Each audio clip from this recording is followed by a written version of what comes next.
I noticed it on a Tuesday. Not the affair itself. That came later, in pieces, like a puzzle assembled by someone who kept hiding half the box. No, what I noticed first was the smile. My wife, Victoria, had always been good at smiling. She smiled at grocery store clerks, at her yoga instructor, at the barista who couldn't spell her name right if his life depended on it. But this smile was different. It was the kind of smile that didn't quite connect to the rest of her face. We were sitting at the kitchen table, the same table we'd bought 3 years ago when we moved into this house. Oak finish, seat 6, came with minor water damage that the seller swore was character. Victoria was scrolling through her phone, her coffee going cold in front of her. I was reading the news on my tablet, pretending the world wasn't falling apart one headline at a time. "I'm heading out early today," she said, not looking up. "Yoga class?" "Book club." I glanced at the calendar on the fridge. Tuesday was yoga day. Book club was Thursdays. "Thought book club was Thursdays," I said, keeping my voice neutral. She finally looked up, and there it was again, that smile. "We moved it. Doesn't work for everyone on Thursdays anymore." Makes sense. It didn't make sense. Victoria had organized that book club herself 2 years ago. She'd fought tooth and nail to keep it on Thursdays because that's when the community center had the best room available. But I didn't push. Not then. I've always been the type to watch and wait. It served me well in my work as a financial analyst. Numbers don't lie, but people do. And the trick is learning to read the patterns between what they say and what they do. Victoria was creating patterns, and I was starting to notice. She left 20 minutes later wearing perfume. Not the one I'd bought her for Christmas, the expensive one she said she was saving for special occasions. This was something lighter, floral, with a hint of vanilla. I knew because I could still smell it in the hallway after she'd gone. I sat there for a while, listening to the house settle around me. We'd been married for 6 years, together for 8. We'd survived my father's passing, her mother's constant meddling, 2 job changes, and a miscarriage that nearly broke us both. We'd come out stronger, or so I'd thought. But lately Victoria had been somewhere else. Not physically. She was home most nights, sleeping beside me, going through the motions of our life together. But mentally, emotionally, she'd checked out. Conversations had become transactional. Touch had become rare. And now, apparently, book club had moved to Tuesdays. I did the dishes, loaded the dishwasher, wiped down the counters, took out the trash. Normal Tuesday morning routine. Then I went to my office, the spare bedroom we'd converted, and opened my laptop. I wasn't planning anything yet. I was just checking. Our joint bank account showed a withdrawal from last Thursday. $140 at a restaurant downtown, Bella Vista. Italian place, dimly lit. Known for romantic dinners. We hadn't been there. I would have remembered. I pulled up her credit card statement. 3 charges at a boutique clothing store I'd never heard of. 2 at a lingerie shop. Another at a wine bar across town, time-stamped at 3:47 p.m. on a Wednesday when she told me she was working late. The patterns were forming. I closed the laptop and stared at the wall. My office was small, painted a pale gray that Victoria had chosen. There was a framed photo of us on the desk, our wedding day, both of us grinning like we'd won the lottery. I picked it up and studied her face. She'd been so happy that day. So had I. When had that changed? I spent the rest of the day working from home, analyzing spreadsheets for a client portfolio, making calls, sending emails, normal work, normal life. But in the back of my mind, something had shifted. A door had opened, and I couldn't close it again. Victoria came home at 6:30. She was flushed, her hair slightly messed, eyes bright. "How was book club?" I asked. "Great," she said, dropping her bag on the couch. "We're reading this incredible thriller. You'd hate it. Too much blood for your taste." I didn't read thrillers. She knew that. "What's it called?" She paused just for a second. "The Woman in the Window." "Sounds intense?" "It is." She disappeared into the bedroom to change. I heard the shower turn on. 20 minutes later, she emerged in sweatpants and an old college t-shirt, her hair wrapped in a towel. We ordered takeout. Chinese food from the place down the street. We ate in front of the TV, watching a reality show neither of us cared about. She laughed at something one of the contestants said. I smiled. We looked like a normal couple having a normal evening, but I kept thinking about that perfume. Later, after she'd gone to bed, I sat in the living room with the lights off. The house was quiet, except for the hum of the refrigerator and the occasional car passing outside. I pulled out my phone and opened the location-sharing app we'd set up years ago, back when we both traveled for work, and wanted to make sure the other got home safe. Victoria's location history showed she'd been at book club, just like she'd said, the community center from 2:15 to 6 p.m., but there was a gap before that. From 12:30 to 2 RPM, her phone had been at an address I didn't recognize, a residential neighborhood on the north side of town. I zoomed in on the map. The pin dropped on a single-family home with a well-maintained lawn and a 2-car garage. Street view showed a blue house with white trim. Nice place, quiet street. I sat there for a long time, staring at that pin. Then I put my phone away and went to bed. Victoria was already asleep, or pretending to be. She'd turned toward the wall, her breathing slow and even. I lay on my back, staring at the ceiling, and wondered how long she'd been lying to me. The next morning, everything was normal again. Victoria made coffee, kissed me on the cheek, told me she loved me. I said it back, meant it even. Love doesn't just evaporate because trust does, but I was done pretending not to notice. His name was Trevor Hastings. I figured that out on Thursday. It took me 2 days of careful digging. Nothing illegal, nothing dramatic, just public records, social media, and a little bit of strategic observation. The Blue House belonged to him. 34 years old, worked in marketing for a tech startup downtown, divorced, no kids, drove a silver Lexus that was probably leased, had a dog named Scout, a golden retriever he posted about constantly on Instagram. He looked exactly like what you'd expect, attractive in that polished, generic way. Good jawline, expensive haircut, gym membership he actually used. His Instagram was full of hiking photos, craft beer reviews, and inspirational quotes about living your best life. I found him because Victoria had liked exactly 3 of his photos over the past 2 months. That was all. 3 likes, spread out, casual enough to be innocent. But I'd checked her other social media activity, and Victoria wasn't the type to like random posts. She curated her online presence like a museum exhibit. Those 3 likes were breadcrumbs. On Thursday afternoon, I told my boss I had a dentist appointment and left the office early. I drove to the north side of town and parked 2 streets over from the Blue House. I'd brought a baseball cap, sunglasses, and a thermos of coffee. Classic stakeout gear, ridiculous as it sounds. I didn't have to wait long. At 2:47 p.m., Victoria's car pulled into the driveway. I watched through binoculars I'd borrowed from my camping gear. She sat in the car for a moment, checking her phone. Then she got out, smoothed her dress, and walked to the front door. It opened before she could knock. Trevor Hastings stood in the doorway, wearing jeans and a gray sweater. He smiled. She smiled back. That real smile, the one I hadn't seen in months. Then he stepped aside, and she walked in. The door closed. I sat there for the next hour and 37 minutes. My coffee went cold. My hands went numb. A neighbor walked by with a dog and gave my car a suspicious look, but kept moving. At 4:24 p.m., the door opened again. Victoria emerged first, laughing at something he'd said. Her hair was down now. She'd had it up when she arrived. Her lipstick was gone. Trevor followed her out, touched her arm, leaned in to say something close to her ear. She kissed him, quick but deliberate. Then she got in her car and left. I waited until she was gone before I drove away. My hands were shaking on the steering wheel, not from anger, not yet, from confirmation. The not knowing had been terrible, but the knowing was worse. That night, Victoria came home at her usual time. She was cheerful, energetic. She asked about my day. I told her it was fine. We made dinner together.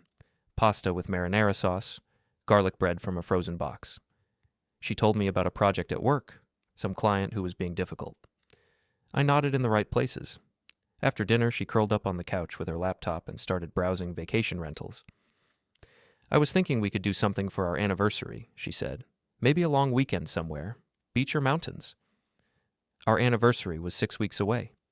Mountains sound good, I said. She smiled and went back to scrolling. I watched her from the kitchen, this woman I'd promised my life to, planning a romantic getaway while carrying on an affair with a man who owned a golden retriever named Scout. The cognitive dissonance was stunning. Over the next week, I fell into a rhythm. I went to work, came home, acted normal. I kissed Victoria goodbye in the mornings and hello at night. I asked about her day, I laughed at her jokes. I was the same husband I'd always been. But in the spaces between, during lunch breaks, late at night when she was asleep, early mornings before she woke up, I was someone else. I tracked her location religiously. Tuesday and Thursday afternoons, she went to the Blue House, sometimes for an hour, sometimes for 2. On Wednesday, she met Trevor at a coffee shop downtown. They sat in a corner booth, leaning close, her hand on his arm. I documented everything, timestamps, locations, screenshots. I opened a separate email account and sent everything there, backing it up in the cloud. I wasn't planning anything yet. I just needed to know, needed to see the full picture. I also started paying attention to the money. Victoria had always handled our joint finances with me, but she had her own credit card for personal expenses. I'd never questioned it before. Now I requested access to our credit monitoring service and pulled her full statement. The pattern was clear: dinners, drinks, gifts. A hotel room last month when she'd told me she was at a work conference. Another one the month before. Charges at stores I didn't recognize for things I'd never seen. She was spending our money on him. I made copies of everything, printed statements, saved PDFs, created a folder on an encrypted drive. Still not planning anything, just preparing. On Sunday, Victoria's mother came over for brunch. Patricia Whitmore was 63, impeccably dressed, and had opinions about everything. She'd never quite approved of me. I wasn't ambitious enough, wasn't social enough, wasn't enough of whatever her daughter deserved. We sat in the dining room, eating quiche and fruit salad, while Patricia dominated the conversation. She talked about her garden, her book club, the real one, not Victoria's cover story, and her neighbor's terrible parking. "You two should think about starting a family soon," Patricia said, cutting into her quiche with surgical precision. "You're not getting any younger, Victoria." Victoria laughed. "We're only 32, Mom. And I was 30 when I had you, and look how well you turned out." I kept my mouth shut. This was familiar territory. Patricia had been pushing for grandchildren since our wedding day. "We're thinking about it," Victoria said, glancing at me. "Right, honey?" "Sure," I said. Patricia launched into a story about one of her friends whose daughter just had twins. Victoria nodded along, making the appropriate sounds. I watched her perform, this role she played so easily. After brunch, Patricia left, and Victoria started cleaning up. I helped, loading the dishwasher while she wrapped leftovers. "Your mom means well," I said. "She's exhausting," Victoria replied. "But yeah, she does." "You ever think about it? Kids?" She paused, a container of fruit salad in her hands. "Sometimes. Not right now, though. We're not ready." "We could be." She looked at me, really looked at me, for the first time in weeks. Something flickered across her face. Guilt, maybe, or fear. "Let's just focus on us for now," she said. "Make sure we're solid before we add anyone else to the mix." I nodded. "Makes sense." That night, I lay awake long after Victoria had fallen asleep. The moonlight came through the window, casting shadows across the ceiling. I listened to her breathe, steady and peaceful, and wondered how she could sleep so soundly while tearing our life apart. But then, maybe she didn't see it that way. Maybe in her mind, this was just something she was doing. A phase, a mistake, a thing that would eventually end. Maybe she thought she could have both, her stable marriage and her exciting affair, best of both worlds. I turned onto my side and watched her sleep. She looked innocent in the moonlight, like the girl I'd fallen in love with. But that girl was gone, replaced by someone I didn't recognize. And somewhere in the dark, something inside me shifted. Not anger, not yet. Something colder, a decision taking shape. I started going to the gym, not because I needed to lose weight or bulk up. I was fine, average, unmemorable. But because Trevor Hastings went to the same gym Victoria did, and I wanted to see them together. Wanted to understand the dynamic. I joined on a Monday, signed up for a year membership, paid in full. The kid at the front desk barely looked at me. I got my key card, grabbed a locker, and started my new routine. Victoria went to yoga classes on Tuesday and Thursday evenings. Trevor went to the weight room around the same time. They'd arranged it so their schedules overlapped, not obvious enough to be suspicious, but close enough that they could run into each other. I watched from the treadmill. They were careful. No prolonged conversations, no touching. But the eye contact was constant, little glances across the room, small smiles. She'd adjust her ponytail while watching him lift weights. He'd catch her looking and flash that polished grin. It was nauseating. After the second week, I changed my approach. I started using the weight machines near where Trevor typically worked out. Got close enough to observe without being obvious. He wore expensive workout gear, used his phone between sets, checked himself out in the mirrors. On the third Thursday, he left his phone on the bench while he went to get water. I was 2 machines over. No one was watching. I didn't touch it. Didn't need to. I just needed to confirm what I already knew. The screen lit up with a text notification from Victoria. Just a name and a heart emoji, nothing incriminating. But it was proof they were communicating directly, not just through social media likes. I finished my workout and went home. Victoria arrived 30 minutes later, face flushed from exercise, hair damp with sweat. "Good class?" I asked. "Great," she said. "I'm finally getting better at that crane pose." She demonstrated, balancing on one leg with her hands pressed together. I applauded. She laughed, kissed my cheek, and headed for the shower. While the water ran, I sat on the couch and thought about my next move. The evidence was there, documented, backed up, irrefutable. I could confront her tomorrow, show her everything, demand the truth. We could have the fight, the tears, the dramatic scene. She'd probably admit it, maybe even apologize. We'd go to counseling or we'd separate. Life would move forward in whatever messy way it does after betrayal. But that felt too easy, too quick. Victoria had made a choice. She'd chosen to lie, to sneak around, to spend months building something with another man while pretending everything was fine at home. She'd looked me in the eye every single day and smiled that fake smile. I wanted her to understand what that felt like. Over the next 2 weeks, I laid groundwork. First, I scheduled a meeting with our financial advisor. Told him I was concerned about retirement planning and wanted to review our accounts. He pulled up everything: savings, investments, the joint checking account. I took notes, asked questions, made sure I understood exactly where every dollar lived. Then I met with a lawyer. Not a divorce attorney, not yet. Just someone who specialized in asset protection.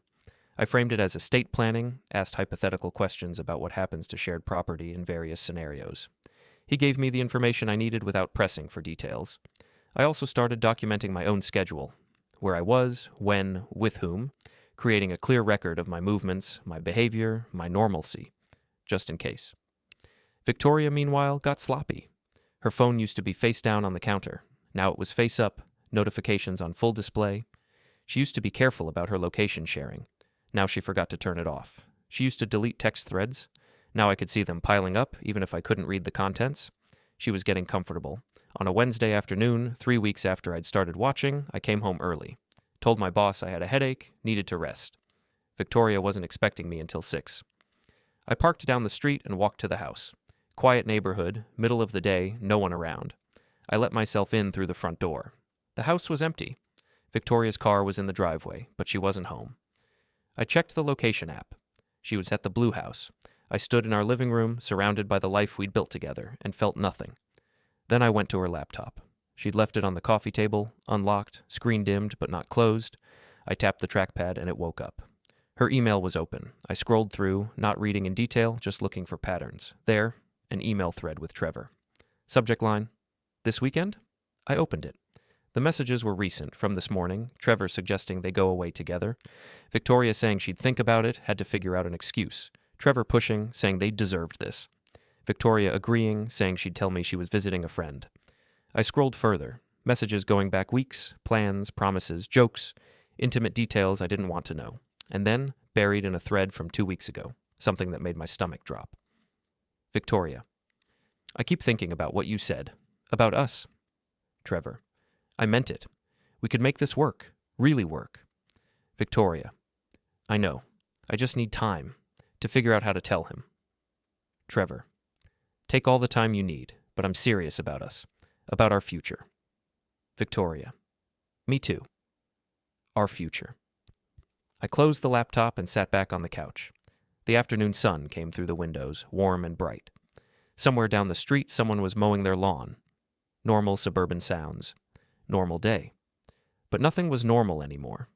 I'd been planning to expose her, embarrass her, make her face consequences. But this was bigger than an affair. She wasn't just cheating, she was planning to leave. The anger finally came. Not hot, explosive rage. Something colder, more controlled. It settled into my chest like ice forming over water. Heavy, solid, permanent. Victoria came home at 5. She was humming when she walked in, carrying a bag from the bakery downtown. "Hey, honey," she called out. "I brought cupcakes, red velvet, your favorite." I was in the kitchen, making coffee. "What's the occasion?" "No occasion, just felt like doing something nice." She set the bag on the counter and came over to kiss me. I let her, tasted sugar on her lips. "You're the best," I said. She beamed. We ate cupcakes on the couch and watched a cooking show. Victoria talked about her day, a meeting with a difficult client, lunch with a coworker, traffic on the way home. All lies, probably, or half-truths wrapped in misdirection. I smiled and nodded and finished my cupcake. That night, after she'd fallen asleep, I went back to my office. I pulled out a notebook and started writing. Not a diary, a plan. Step by step, detail by detail. What I would do, when, how. I wasn't going to just expose Victoria. I wasn't going to just leave her. I was going to make sure she understood exactly what she'd done. Make sure Trevor understood he'd picked the wrong marriage to disrupt. make sure everyone who knew us understood who Victoria really was. The anger had crystallized into something pure, controlled, methodical. I wrote until 3 in the morning. Then I hid the notebook in my office safe, went to bed, and slept better than I had in weeks. Victoria stirred when I climbed under the covers. "You okay?" she mumbled. "Perfect," I said. And I meant it. The hardest part wasn't the anger. Anger is easy. It gives you fuel, direction, purpose. The hardest part was the performance. Every morning, I woke up next to a woman who was planning her exit, and I had to smile, had to kiss her goodbye, had to ask about her day and pretend I cared about the answer. I became an actor in my own life, and the role demanded perfection. Victoria noticed nothing. On a Friday morning, 2 weeks after I'd read those emails, she came into the kitchen wearing a new dress, navy blue, fitted, professional but attractive. I'd never seen it before. "New outfit?" I asked, pouring her coffee. "Got it on sale," she said, spinning once. "What do you think? Looks great? Big meeting today?" Just the usual, but I wanted to look put together. She was meeting Trevor for lunch. I knew because I'd checked her calendar the night before while she was in the shower. The entry just said appointment, but the location was a bistro downtown, the kind of place with candlelit tables and wine lists. "Well, you look beautiful," I said. She kissed me on the cheek. "You're sweet." I watched her leave, waited 5 minutes, then called into work. Family emergency. Needed the day. My boss was understanding. I'd never taken random days off before. Good employees get flexibility. I followed her downtown, kept 3 cars back, watched her park in a structure near the bistro. She checked her makeup in the rearview mirror before getting out, adjusted her dress, took a breath like she was preparing for something important. I parked across the street and waited. Trevor arrived 10 minutes later in his silver Lexus. He met her on the sidewalk, and they stood there for a moment, just looking at each other. Then he took her hand and led her inside. I didn't follow them into the restaurant. Didn't need to. I knew what was happening. The intimate conversation, the touching under the table, the plans being made for their future together. Instead, I drove to Trevor's house. The blue house sat quiet in the afternoon sun. No cars in the driveway, no signs of life. I'd done my research. Trevor lived alone, worked mostly from home except for meetings downtown. His neighbors were elderly on one side, a young couple with demanding jobs on the other. No one paid much attention to the comings and goings on this street. I parked 2 houses down and walked up like I belonged there. Confident stride, casual clothes, nothing memorable. I went around to the backyard. The gate was unlocked. Amateur move, but typical for someone who'd never had to worry about consequences. The backyard was neat, well-maintained. A deck with outdoor furniture, sliding glass doors leading into the house. I tried the door. Locked, obviously. But I wasn't planning to break in. Not yet. I was just surveying. Understanding the space. Where things were, how things worked. The dog, Scout, started barking from inside. A friendly bark. Not aggressive. I could see him through the glass, tail wagging. Beautiful dog. Probably the only innocent party in this whole mess. I walked back to my car and drove home. That evening, Victoria came back glowing. She made dinner, chicken stir-fry with vegetables, and talked about her day. The lies flowed so easily now. She'd stopped putting effort into making them believable. "How was your day?" she asked, setting plates on the table. "Quiet. Worked from home, caught up on some projects." "Good. You work too hard sometimes." We ate dinner. She told me about a funny thing her coworker said. I told her about an article I'd read. Normal couple conversation, normal Friday night. After dinner, we watched a movie, some romantic comedy Victoria had picked. She curled up against me on the couch, her head on my shoulder. During a particularly emotional scene, she squeezed my hand. "I love you," she said. "Love you too," I replied. And the terrible thing was, part of me still meant it. You don't just stop loving someone because they've betrayed you. The feelings don't disappear overnight. They twist, mutate into something darker, but they're still there. That's what made this so much worse. On Saturday, Victoria suggested we do something together. Go hiking, maybe have a picnic. Quality time. I agreed immediately, played the enthusiastic husband. We drove to a state park an hour outside the city. The weather was perfect, clear sky, mild temperature, leaves just starting to turn. We hiked a 3-mile trail, not talking much, just enjoying the nature around us. At a scenic overlook, we stopped to rest. Victoria took photos with her phone. Selfies of us together, her smile wide and genuine. She posted one to social media with the caption, "Best hiking buddy," and a heart emoji. I wondered if Trevor saw it, wondered how it made him feel, seeing her play the devoted wife. "This is nice," Victoria said, leaning against the railing. "We should do this more often." "Definitely," I agreed. "I feel like we've been distant lately, like we're just going through the motions." The irony was breathtaking. "Yeah," I said carefully. "I've felt that too." She turned to look at me, and for a moment, something real flickered across her face. Guilt, maybe, or fear. "I'm sorry," she said. "I know I've been distracted. Work's been crazy." "It's okay, we all go through phases. I want us to be better, to really focus on each other." I took her hand. "We will." She smiled, relieved, and leaned in to kiss me. It lasted longer than usual, had more weight to it, like she was trying to convince herself of something. When we got home that evening, she was affectionate in a way she hadn't been in months. Touched my arm while we made dinner, laughed at my jokes, suggested we watch one of my favorite shows instead of hers. It was convincing. If I hadn't known better, I'd have thought we were getting back on track. But I did know better. Sunday morning, Victoria slept late. I got up early and went to my office. I pulled out my notebook and reviewed the plan. Everything was in place. Documentation, financial understanding, knowledge of Trevor's routines. Now I just needed the right moment. Our anniversary was 4 weeks away. Victoria was still talking about that weekend getaway, had even booked a cabin in the mountains. She seemed genuinely excited about it, like she'd compartmentalized everything so effectively that she could plan romantic weekends with me while building a future with someone else. I'd let her keep planning, let her think everything was fine. The doorbell rang at 10. I closed my notebook and went downstairs. Through the window, I could see Patricia's car in the driveway, Victoria's mother. Unexpected visit. I opened the door. "Patricia, this is a surprise." "Good morning, James." She swept past me without waiting for an invitation. "Is Victoria awake?" "Still sleeping. Coffee?" "Please." We went to the kitchen. I started the coffee maker while Patricia arranged herself at the table, handbag placed precisely beside her, coat folded over the chair back. "I need to discuss something with both of you," she said. "But it can wait until Victoria comes down." "Everything okay?" "Fine, fine. Just family matters." I poured her coffee, added cream the way she liked it, and sat across from her.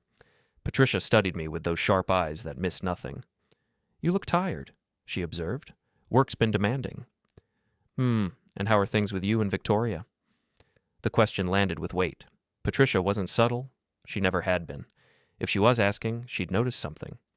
"We're good," I said. "Why do you ask?" "No reason. You just seem strained. Both of you." Before I could respond, Victoria appeared in the doorway, wearing pajamas and a robe, hair messy from sleep.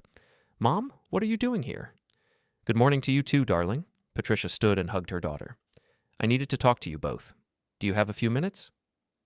Victoria glanced at me, confused, then nodded. She poured herself coffee and sat down. "What's going on?" she asked. Patricia folded her hands on the table. "I wanted to discuss Thanksgiving. It's coming up in a few weeks, and I'd like to host this year. The whole family, your Uncle Richard, your cousins, everyone."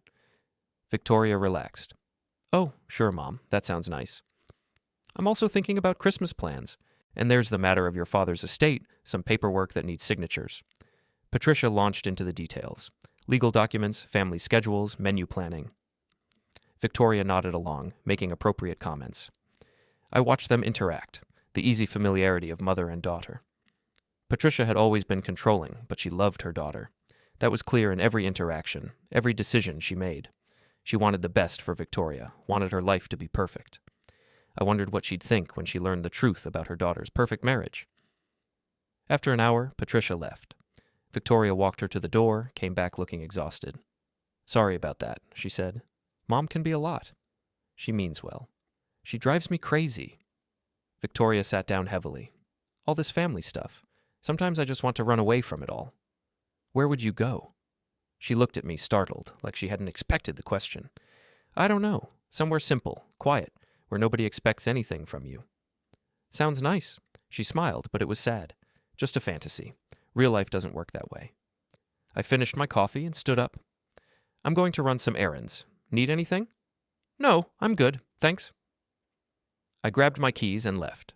Drove aimlessly for a while, thinking about what Victoria had said. Wanting to run away, wanting somewhere quiet where nobody expected anything. She already had that. She had Trevor and his blue house and their secret afternoons. She'd created her escape right under my nose. But she also wanted to keep this, the stability, the comfort, the social acceptance of being married. She wanted both worlds, and she genuinely believed she could have them. That's what I couldn't forgive. Not the affair itself. People make mistakes, relationships struggle, sometimes people grow apart. I could have understood that, maybe even forgiven it if she'd been honest. But the lying, the calculated deception, the way she looked me in the eye every single day and performed this charade, that was unforgivable. I drove to a park and sat in my car, watching families play on the playground. Kids on swings, parents pushing them higher, everyone laughing. Simple happiness. We could have had that. We talked about kids, about a family, about building something real together. Victoria had wanted it once, I was sure of that.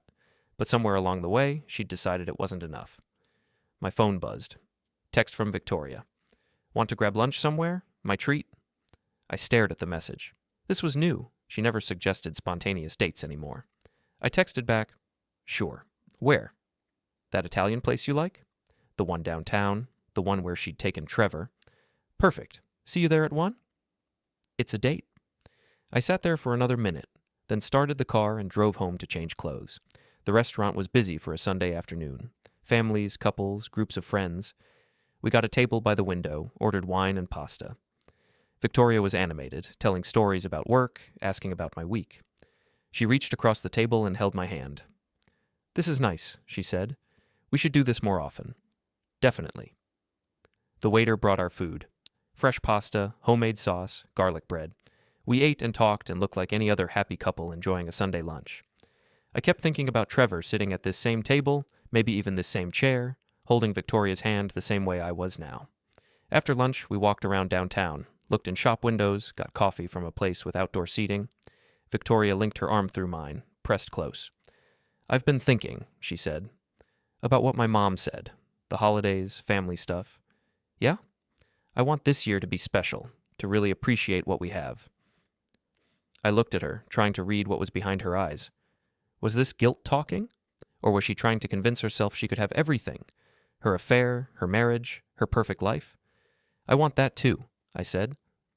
She smiled and kissed me, right there on the street corner. When she pulled back, her eyes were bright. I love you, James. I know I don't say it enough, but I really do. I know, I said. We walked back to the car holding hands. On the drive home, Victoria talked about the anniversary trip, the cabin in the mountains, the hiking trails nearby. She'd researched restaurants, activities, everything. It'll be perfect, she said. Just us. No distractions. Sounds great. That night, we fell asleep with her curled against me, my arm around her waist. Before she drifted off, she whispered, "Thank you for today." "Any time," I whispered back. The next week, I started the first phase. I'd been patient, methodical, gathering information. Now it was time to act. Not dramatically. Nothing that would alert Victoria or Trevor. Just small moves that would set everything else in motion. On Monday, I scheduled a meeting with a private investigator. Not because I needed more evidence, I had plenty, but because I needed professional documentation. The kind that would hold up anywhere, anytime. His name was Frank Delgado. Mid-50s, former police detective, came highly recommended by the lawyer I'd consulted. We met at a coffee shop across town. "Tell me what you need," Frank said, pulling out a notepad. I laid it out. The affair, the timeline, the locations. I showed him photos, timestamps, financial records, everything I'd compiled. Frank listened without judgment, taking notes. When I finished, he looked up. "This is thorough. You've done most of the work already. I want it official, documented, irrefutable. I can do that. Photos, video surveillance, detailed reports, everything timestamped and certified. But I need to ask, why? If you already have all this, what's the point?" "Insurance," I said. "I want to make sure when this comes out there's no room for spin, no way for anyone to claim I'm exaggerating or making things up." Frank studied me for a moment. "You planning something?" "I'm planning to protect myself." He nodded slowly. "Fair enough. I'll need a week, maybe 2. Depends on their schedules. Take your time. Do it right." We shook hands and I left. The first piece was in motion. Tuesday afternoon, Victoria went to the Blue House. I didn't follow her this time. Instead, I drove to Trevor's office building downtown. The tech startup occupied the 4th floor of a modern building with glass walls and expensive furniture. I went to the coffee shop across the street and sat by the window where I could see the entrance. Trevor left at 5:30. He was with 2 colleagues, all of them laughing about something. They walked to a bar down the street, the kind of place with happy hour specials and loud music. I waited an hour, then went to the bar. It was crowded, easy to blend in. I ordered a drink and positioned myself where I could observe without being obvious. Trevor was at a high top table with his colleagues, drinking craft beer and eating appetizers. He was animated, clearly the social center of the group. The others listened when he talked, laughed at his jokes, deferred to his opinions. He was used to being liked, used to things going his way. I finished my drink and left before he noticed me. Wednesday, I took a sick day. Told Victoria I had a stomach bug, stayed home while she went to work. As soon as she left, I got in my car and drove back to the Blue House. The silver Lexus was in the driveway. Trevor was working from home. I parked down the street and watched. At 11, he came out with Scout. They walked down the sidewalk, Trevor on his phone the whole time. Scout stopped to investigate every tree, every fire hydrant. Trevor barely noticed, too absorbed in his conversation. They walked 3 blocks to a small park. Trevor sat on a bench while Scout ran around, still on the phone. His body language was relaxed, confident. He laughed at something the person on the other end said. After 20 minutes, they walked back. Trevor went inside, and the house went quiet again. I sat there for another hour, thinking. Trevor had no idea what was coming. He'd been careless, overconfident, secure in the belief that his affair was invisible, that he could take another man's wife without consequences. That was about to change. Thursday, Victoria went to her evening yoga class. I went to the gym, as usual. Trevor was there, going through his routine. Weights, protein shake, check his phone between sets. I worked out near him, close enough to observe. He was on his phone constantly, texting someone, probably Victoria. The yoga studio was 2 floors up, easy to coordinate. After his workout, Trevor headed to the locker room. I finished my set and followed, timing it so we'd be there at the same time. The locker room was nearly empty, just us and one older man who was getting dressed on the other side. Trevor opened his locker, pulled out his gym bag.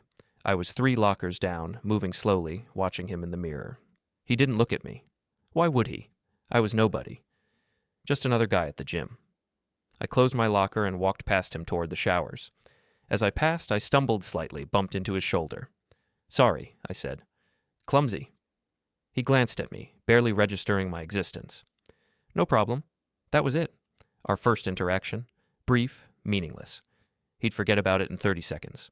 But I wouldn't forget. I'd seen him up close now, looked him in the eye, confirmed what I already knew. He thought he was untouchable. Friday evening, Victoria came home excited about something. "Great news," she said, dropping her bag on the counter. "Remember that work conference I mentioned, in San Diego next month?" I didn't remember her mentioning any conference, but I nodded anyway. "They approved my request to go, 3 days, all expenses paid. I'm really looking forward to it." "That's great, honey. When is it?" "The 15th through the 17th. I'll fly out Thursday morning, back Sunday afternoon." 4 days, not 3. And I'd bet everything I owned that Trevor would be in San Diego those same days. "Sounds like a good opportunity," I said. "It is. And honestly, I could use a break. Just focus on work for a few days, you know?" "Absolutely. You deserve it." She kissed me and went to change. I stood in the kitchen, mentally adding this to my timeline. The conference that wasn't a conference. The work trip that was really a romantic getaway. She was getting bolder, more careless. Or maybe she just didn't respect me enough to worry about getting caught. That night, I updated my notebook. Added Frank's investigation timeline, Trevor's routines, Victoria's upcoming conference. Everything was connecting, forming a complete picture. The anniversary was 3 weeks away. The San Diego trip was a week after that. And somewhere in that timeline, everything would come together. I just needed to wait a little longer. Saturday morning, Victoria's phone rang while she was in the shower. She'd left it on the kitchen counter, and the screen lit up with Trevor's name. I didn't answer it, didn't need to, but I took a photo of the screen, proof of direct contact, time-stamped and clear. When Victoria came out, towel wrapped around her, she grabbed her phone and saw the missed call. Her face flickered, just for a second, with something that might have been panic. "Everything okay?" I asked from behind my coffee. "Yeah, just work thing. I'll call them back later." "On a Saturday?" "Project deadline. You know how it is." She disappeared into the bedroom. Through the door, I could hear her voice, low and urgent.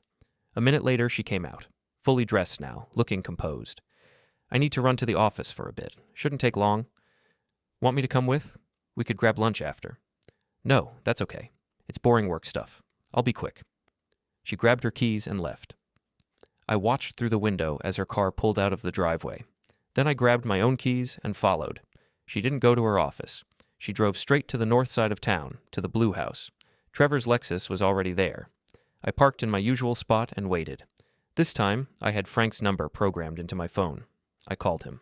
Delgado. It's James Harrison. They're both at his house right now. Can you get here? Text me the address. I'll be there in 20. I sent the information and waited. True to his word, Frank arrived 19 minutes later in an unremarkable sedan. He parked across from me and I walked over to his car. Which house? He asked. I pointed. Blue one. They've been inside for about 40 minutes now. Frank pulled out a professional-grade camera with a long lens. Perfect. I'll document everything from here. You should go. Don't want anyone wondering why you're hanging around. Call me when you have what you need. Will do. I drove away, leaving Frank to do his job. My hands were steady on the wheel. No anger, no anxiety. Just cold certainty that everything was proceeding exactly as planned. Frank called me on Sunday afternoon. Got everything. Photos, timestamps, vehicle information, both of them entering and leaving, no question what's happening. How many meetings have you documented? 4 so far. Plus I have video of them at that bistro downtown. Very cozy, very clear. Perfect. Keep going. I want at least 2 more weeks of documentation. You got it. But James, this is already more than enough for any purpose you might need it for. I want it comprehensive, undeniable. Fair enough? You're the client. After I hung up, I sat in my office and stared at the wall. The documentation was building. The evidence was overwhelming. But that wasn't enough. I didn't just want proof. I wanted Trevor to understand, really understand, that there were consequences to his choices. On Monday, I took another route. I called Trevor's office from a burner phone I'd picked up at a convenience store, asked to speak with him, said I was a potential client interested in their services. The receptionist transferred me. Trevor's voice came on the line, professional and friendly. This is Trevor Hastings. How can I help you? I hung up without saying anything. Just wanted to hear his voice. Unguarded, confident. Wanted to remember it for later. That evening, I drove past the Blue House. Trevor was outside with Scout, throwing a tennis ball across the yard. The dog bounded after it, brought it back, waited for another throw. Simple happiness. I kept driving. Tuesday, Victoria went to the Blue House during her lunch break. I didn't follow. Instead, I went to a hardware store across town and bought a few things. Nothing dramatic, just tools, supplies, items that wouldn't raise questions. That night, Victoria came home late. She'd texted that she had dinner with a colleague, would be back by 9. She walked in at 9:30, slightly flushed, makeup reapplied. Sorry, dinner ran long, she said. How was your evening? Quiet. Watched some TV. How was dinner? Good, productive. We hammered out a lot of details on the project. Oh, that's great. She went upstairs to change. I stayed on the couch, listening to her move around above me.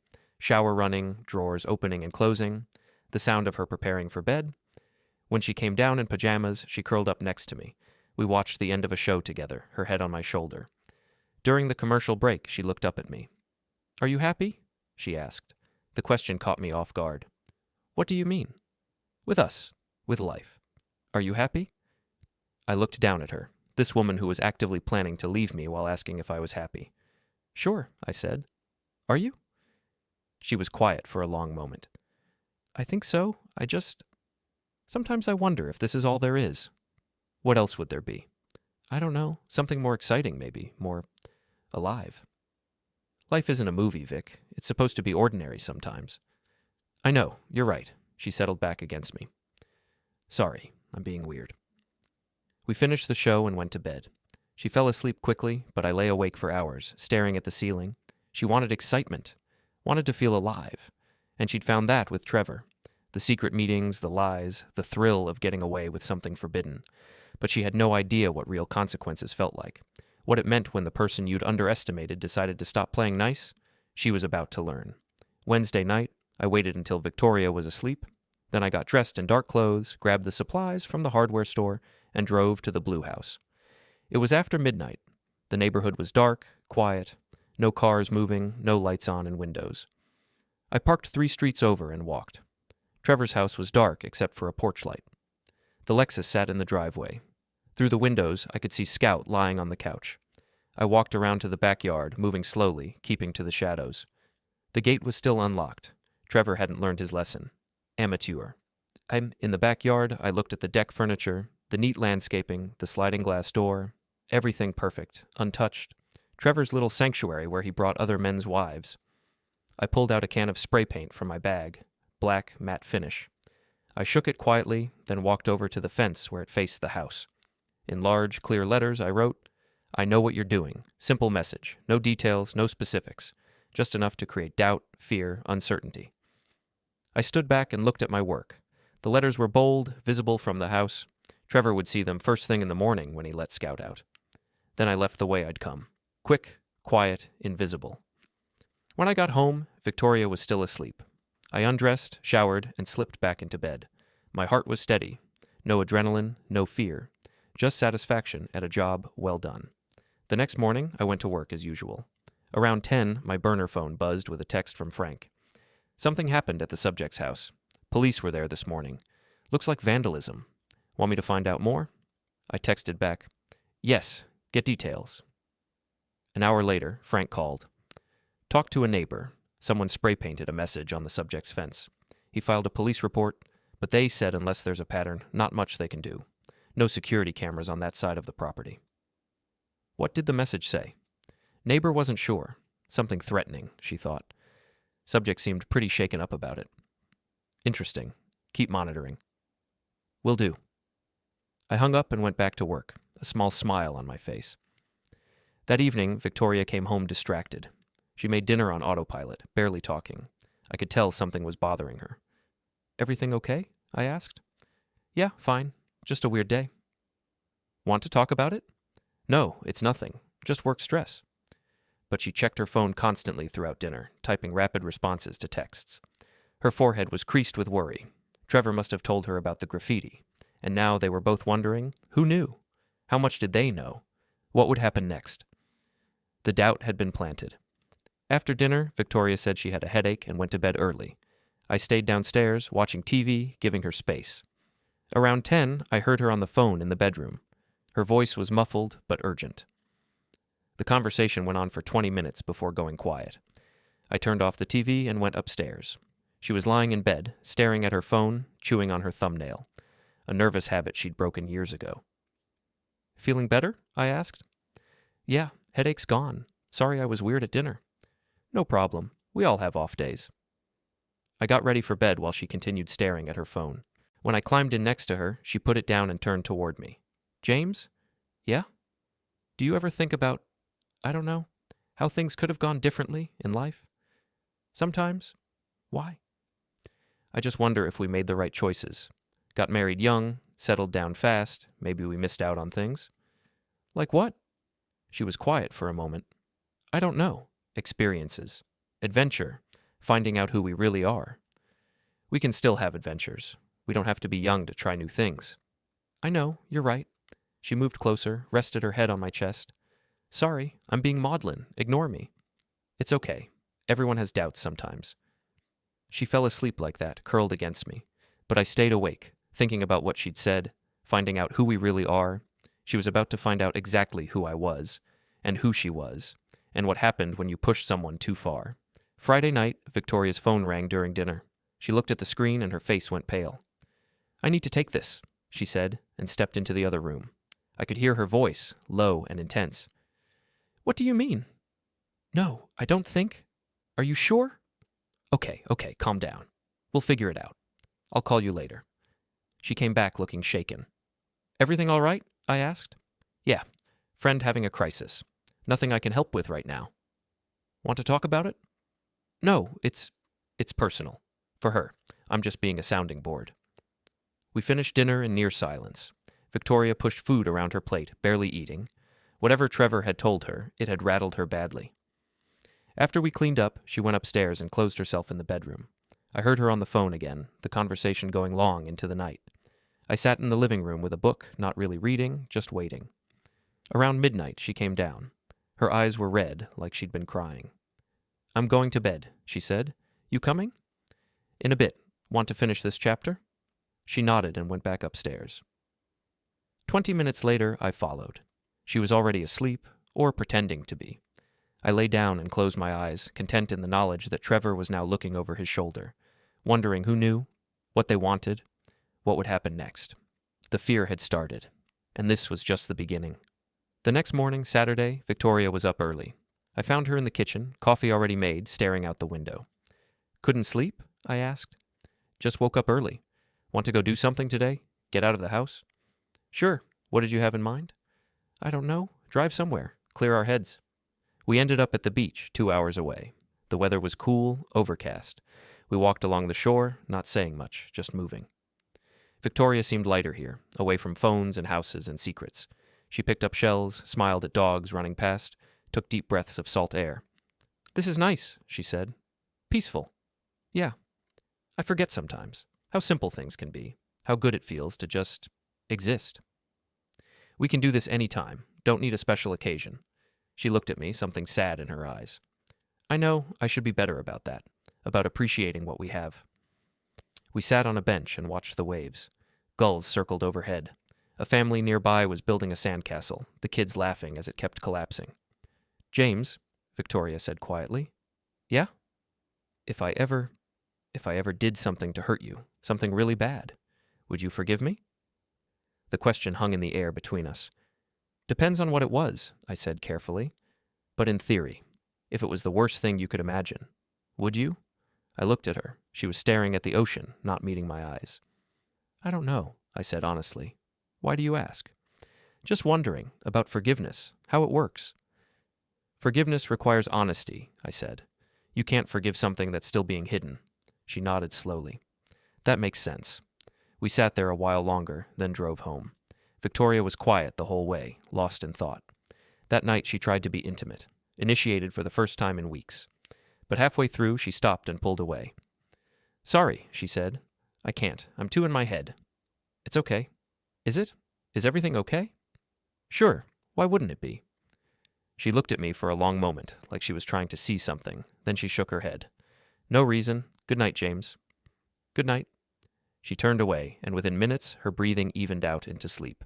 I lay there in the dark, thinking about her question, about forgiveness, about whether I even wanted to forgive, or if I preferred this. The cold satisfaction of watching everything fall apart. I didn't have an answer. But I knew one thing for certain. Trevor's warning was just the first move. There would be more, each one carefully calculated, each one designed to increase the pressure until something broke. And when it did, Victoria would finally understand what it meant to lose everything. The cabin reservation sat in Victoria's email inbox like a ticking clock. 2 nights in the mountains, hiking trails, a fireplace, complete isolation. She'd planned everything down to the restaurant reservations for our anniversary dinner. I confirmed the dates with my office, packed a bag, played the excited husband. Victoria seemed genuinely happy about the trip, chattering about the trails we'd hike and the stars we'd see without city light pollution. But 3 days before we were supposed to leave, Frank called with interesting news. "Your wife just made a second reservation," he said. "Same dates, different location. Hotel in the city, downtown, expensive place. 2 rooms, both under her name." 2 rooms? "Yeah, she's being careful. But they're adjoining rooms, connecting door, common setup for affairs. Gives them deniability if anyone asks questions." "So she's planning to cancel our trip?" "That'd be my guess. Or she'll create some emergency that makes it necessary." I thanked Frank and hung up, sat in my office chair and processed this new information. Victoria was going to cancel our anniversary trip to spend the weekend with Trevor instead. The audacity was almost impressive. Sure enough, 2 days before we were supposed to leave, Victoria came home looking distressed. "Honey, I have terrible news," she said, dropping onto the couch. "My boss just called. There's a client emergency. I have to work this weekend." "Our anniversary weekend?" I know. I'm so sorry. I tried to get out of it, but this client is huge. If I don't handle this, we could lose the account." "Can't someone else cover it?" "They specifically requested me. It's my project, my relationship with them." She took my hand, squeezed it. "I feel horrible about this. Can we reschedule? Maybe next weekend?" "Sure," I said, letting disappointment show on my face. "Work comes first. I get it. You're the best." She kissed me. "I promise I'll make it up to you. We'll do something even better." "It's fine, really. These things happen." That evening, I watched her text frantically, probably coordinating with Trevor. She was animated, energized in a way she hadn't been around me in months. The prospect of a weekend with her lover had brought her to life. I went to bed early, leaving her on the couch with her phone. Through the bedroom wall, I could hear her voice, low and excited, talking to someone. The conversation went on for over an hour. The next morning, Friday, I packed my own bag. Told Victoria I'd take the weekend for myself, maybe visit my college roommate upstate. "That's a great idea," she said, relieved that I wouldn't be home wondering what she was doing. "You guys haven't seen each other in forever." "Yeah, it'll be good to catch up." I kissed her goodbye, loaded my car, and drove away. But I didn't go upstate. I drove to a hotel 3 blocks from where Victoria had made her reservation, checked in under my own name, paid cash, settled into a room with a view of the street. Then I called Frank. "I need you this weekend. Full surveillance, photos, video, everything." "Both subjects?" "Both subjects. I want documentation of every moment they're together." "You got it. This is going to be comprehensive?" "That's the point." I spent Friday afternoon in my hotel room, working on my laptop, ordering room service, waiting. Around 6 p.m., Frank texted me. "Female subject just checked into the hotel. 5th floor, room 517. 20 minutes later. Male subject arrived. Room 519. They met in the hallway. Entered 517 together." I stared at my phone. They were 3 blocks away, starting their romantic weekend while I sat in a hotel room eating overpriced pasta. The anger was cold now, crystallized into something hard and focused. This wasn't just betrayal anymore. This was calculation. Victoria had actively sabotaged our anniversary to be with Trevor, had looked me in the eye and lied with perfect sincerity. Frank sent periodic updates throughout the evening. Victoria and Trevor leaving the hotel dressed for dinner, returning 3 hours later, clearly having had drinks. Entering room 517 together. I turned off my phone and tried to sleep. Tomorrow would be a long day. Saturday morning, Frank called at 8. They just left together, heading to breakfast at that cafe on Maple Street. "The one with outdoor seating? That's the one." "Perfect. Get good photos." I showered, dressed casually, and went for a walk. Stayed away from their area, but kept my phone on. Frank sent updates every hour. Breakfast, then shopping. A walk through the botanical gardens, lunch at a bistro. They looked like any other couple enjoying a weekend together. At 4 p.m., Frank sent a photo that made my stomach turn. Victoria and Trevor in the botanical gardens, kissing under an archway covered in roses. Her arms around his neck, his hands on her waist.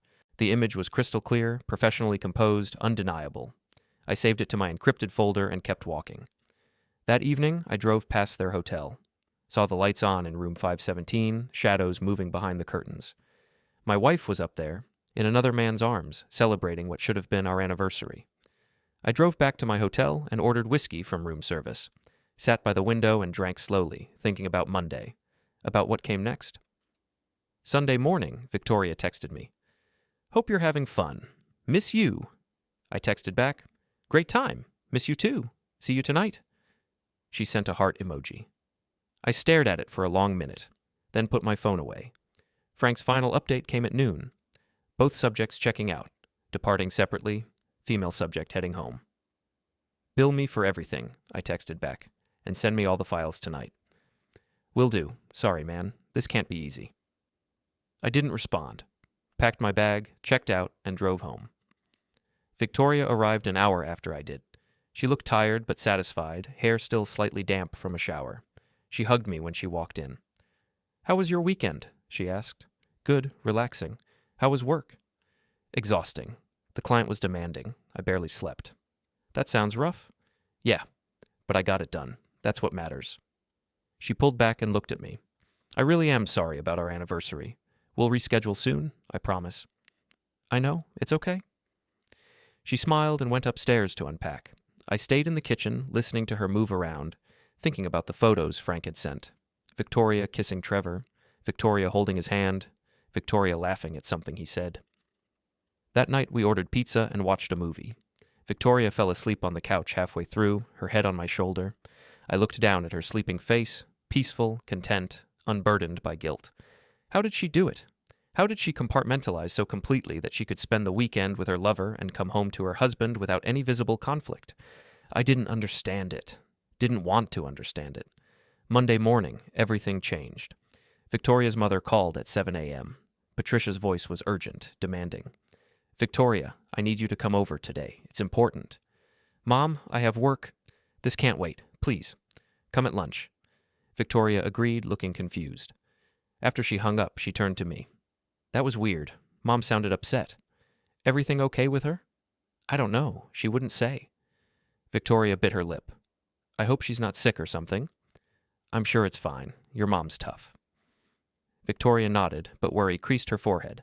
She left for work distracted, barely kissing me goodbye.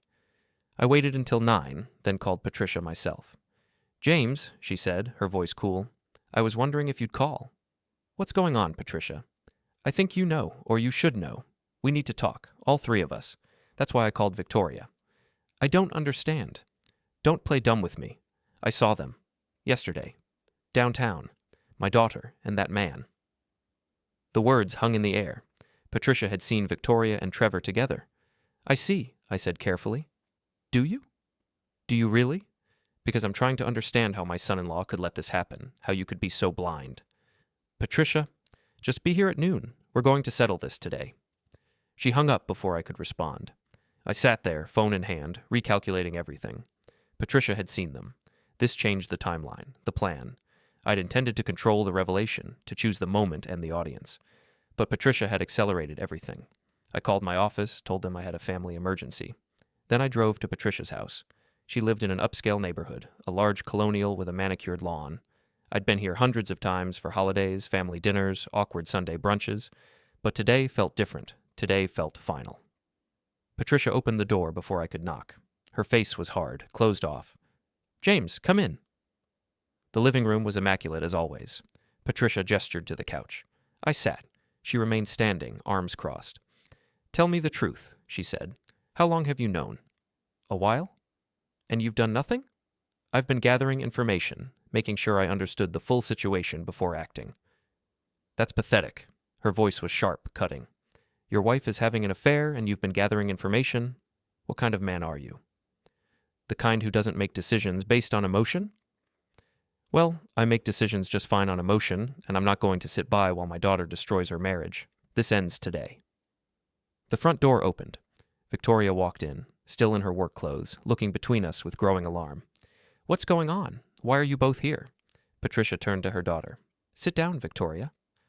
Mom, you're scaring me. What's wrong? Sit down. Victoria sat slowly in the armchair across from me. Her hands were shaking. Patricia stood in the center of the room like a judge preparing to deliver a verdict. I saw you yesterday, she said. Downtown, with a man who is not your husband.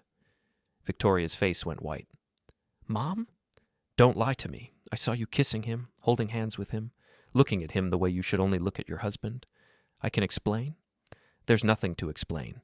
You're having an affair. The question is how long it's been going on and what you plan to do about it. Victoria's eyes filled with tears. She looked at me, desperate. James, don't. My voice was quiet but firm.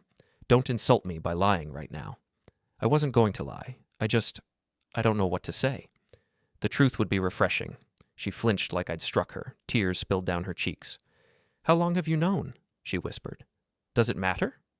Yes, it matters to me. 2 months, give or take. 2 months? She looked genuinely shocked. You've known for 2 months and said nothing? I was waiting to see how far you'd go. Turns out pretty far. Our anniversary weekend far. Patricia made a sharp sound. Your anniversary? Victoria, tell me you didn't. Victoria couldn't meet her mother's eyes. There was a work emergency. Don't you dare, Patricia snapped. Don't you dare make this worse with more lies. The room fell silent except for Victoria's quiet crying. I sat there, watching her fall apart, feeling nothing. The woman I'd loved was somewhere underneath all those tears, but I couldn't reach her anymore. Didn't want to. Who is he? Patricia demanded. Victoria shook her head. It doesn't matter. Of course it matters. I want to know who's been helping destroy my daughter's marriage.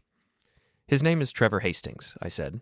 He's 34, works in marketing, drives a silver Lexus, lives on the north side, divorced, no kids, has a dog named Scout. Victoria stared at me. How do you know all that? Like I said, I've been gathering information. You've been following me? I've been documenting your affair, thoroughly, professionally. Her face crumpled. James, I have photos, Victoria, timestamps, locations, financial records. I know every lie you've told, every Tuesday and Thursday afternoon, every lunch date, every text message. I know about the hotel this weekend, the adjoining rooms, the breakfast at the cafe with outdoor seating. I know everything. Patricia closed her eyes. Dear Lord. So don't sit there crying like I'm the one who betrayed you, I continued. Don't act like I'm being unreasonable. You made your choices. Now you get to live with the consequences. Victoria was shaking now, full body tremors. What are you going to do? That depends. What were you planning to do? Keep seeing him? Leave me? Try to have both? I don't know. I wasn't thinking that far ahead. Clearly. Patricia sat down heavily in the other armchair. Victoria, how could you? We raised you better than this. I know, Mom. I know. Things with James were so routine, so predictable. Trevor made me feel alive again. That's not a reason to destroy your marriage. Patricia's voice rose. That's not a reason to betray someone who loves you. I do love James. I never stopped loving him. You have a strange way of showing it, I said. Victoria looked at me, desperate. Can we fix this?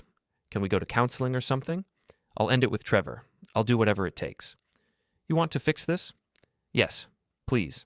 I made a mistake, a huge mistake, but I don't want to lose you. I leaned forward, elbows on my knees, and looked at her directly. Here's what's going to happen, I said. You're going to call Trevor right now, on speaker. You're going to tell him it's over. No explanations, no long goodbyes. Just done. Victoria nodded frantically. Okay, yes, I'll do that. Then you're going to write down everything, every detail of the affair. When it started, how often you met, what you told him about me, about our marriage, everything.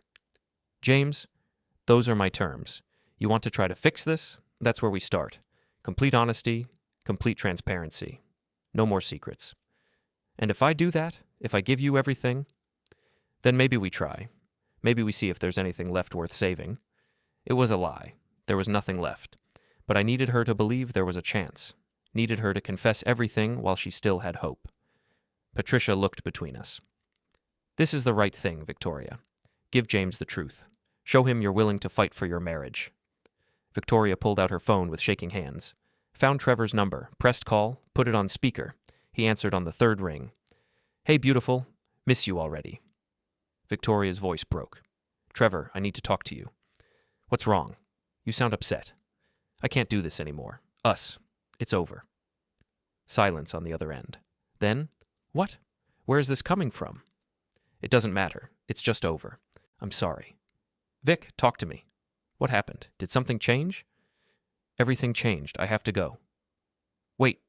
She hung up, dropped the phone like it burned her, looked at me with tears streaming down her face. I did it. I ended it. Good. Now the written confession. Patricia stood up. I'll get you paper and a pen. While Victoria wrote, I sat on the couch and watched. Her hand shook as she detailed the timeline. Meeting Trevor at the gym 6 months ago. Casual conversations that became flirtation. Coffee dates that became something more. The first time they'd crossed the line. In his house on a Tuesday afternoon in August. She wrote it all down. Every meeting, every lie she'd told me to cover her tracks. The hotel weekends, the gifts she'd bought him with our money. The plans they'd made for a future together. It took 2 hours. When she finished, she handed me 6 pages of confession. Single-spaced, detailed, damning.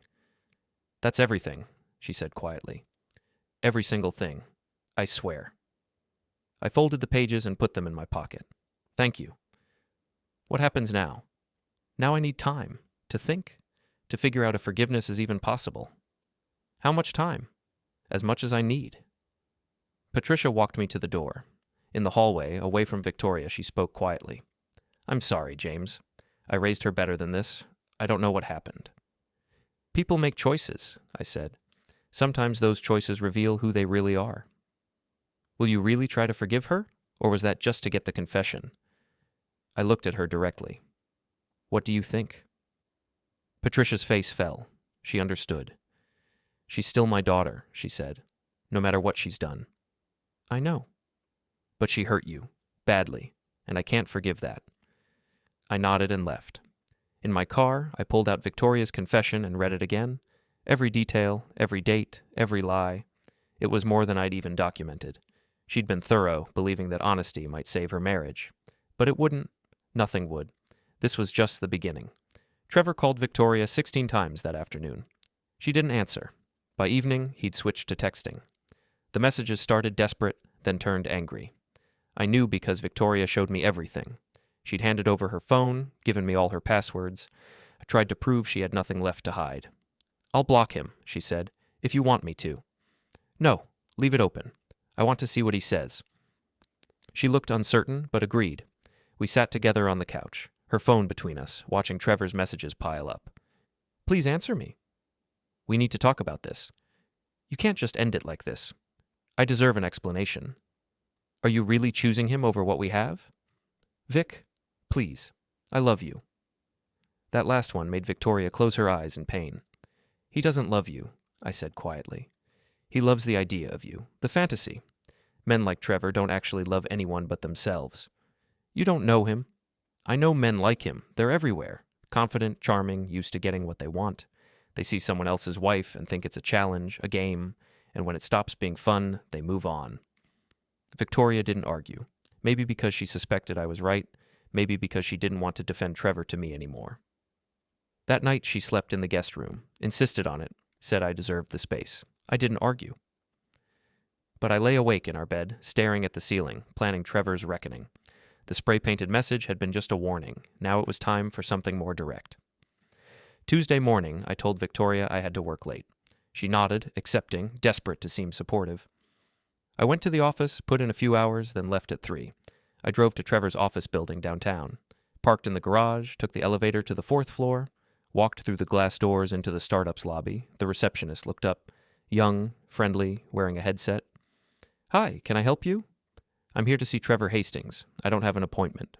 Your name? James Harrison. She made a call, spoke quietly, then looked back at me. He says he doesn't know you. Tell him I'm Victoria's husband. Her eyes widened slightly. She made another call, this time keeping her voice even quieter. After a moment, she hung up. He'll be right out. I nodded and stepped away from the desk, stood by the windows overlooking the city, hands in my pockets, waiting. Trevor emerged from the back hallway 2 minutes later. He looked exactly like his photos, polished, expensive clothes, gym-toned body, but his face was tight, wary. What do you want? He said, keeping his distance. To talk, man to man. I have nothing to say to you. That's fine. You can listen. He glanced at the receptionist, clearly uncomfortable having this conversation in his workplace. Let's go outside. We took the elevator down in silence, walked out to the street, found a quiet spot between buildings where we wouldn't be overheard. Trevor crossed his arms. Say what you came to say. I looked at him. Up close, he was younger than I'd thought, softer. The confidence was just a mask. Stay away from my wife, I said. She ended it. I'm respecting that. The 16 phone calls and 30 texts say otherwise. He flinched. I just want to understand what happened. She won't talk to me. What's there to understand? She chose her marriage. You lost. It's not that simple. It is exactly that simple. I stepped closer. Not threatening, just direct. You pursued a married woman. You helped her lie to her husband. You took her to hotels, spent her money, made plans for a future that was never going to happen. And now it's over. You don't know what we had? I know you had 6 months of sneaking around. That's not love, Trevor. That's convenience. She was bored. You were available. It meant nothing. It meant something to me. Then you're more naive than I thought. His jaw tightened. You think you know everything, but you don't know what your marriage was really like. Victoria was unhappy, lonely. I gave her something you couldn't. What's that? Deception? Risk? The thrill of doing something forbidden? Connection, understanding, someone who actually listened to her. I see. And that's why she chose to stay with me, because of all that connection and understanding. The words hit him visibly. His shoulders sagged slightly. If you're here to gloat, he said, mission accomplished. You won. She picked you. I get it. I'm not here to gloat. I'm here to make sure you understand the consequences if you don't stay away. Are you threatening me? I'm explaining reality. You have a career, a reputation, a life here. All of that can become very complicated if you keep pursuing another man's wife. What are you going to do? Tell my boss? Ruin my life? If necessary. He laughed, but there was no humor in it. You're pathetic, threatening me instead of dealing with your failing marriage. My marriage was fine until you decided to interfere. Your marriage was empty, Victoria told me. The routine, the boredom, the feeling like roommates instead of lovers. That's on you, not me. The anger rose, hot and sharp. I kept it contained, let it sharpen my focus. Believe whatever makes you feel better, I said. But stay away from her. No calls, no texts, no accidental meetings. Pretend she doesn't exist. And if I don't? I pulled out my phone, showed him one of Frank's photos. Trevor and Victoria kissing in the botanical gardens. I have hundreds like this, I said. Dated, time-stamped, professionally documented. I can send them to your boss, your coworkers, your family. I can make sure everyone you know understands exactly who you are. His face went pale. You wouldn't. Try me. We stood there, the city noise around us, facing each other. Trevor looked young suddenly, scared. He'd never considered that there might be consequences beyond losing Victoria. I never meant to hurt anyone, he said quietly. But you did, and now you get to live with that. I turned and walked away. Didn't look back. Got in my car and drove home, hands steady on the wheel. That evening, Victoria asked how my day was. I said fine, uneventful. She seemed relieved that everything was normal, that we were moving forward, but I wasn't moving forward. I was moving deeper into the plan. Over the next week, I maintained perfect normalcy at home.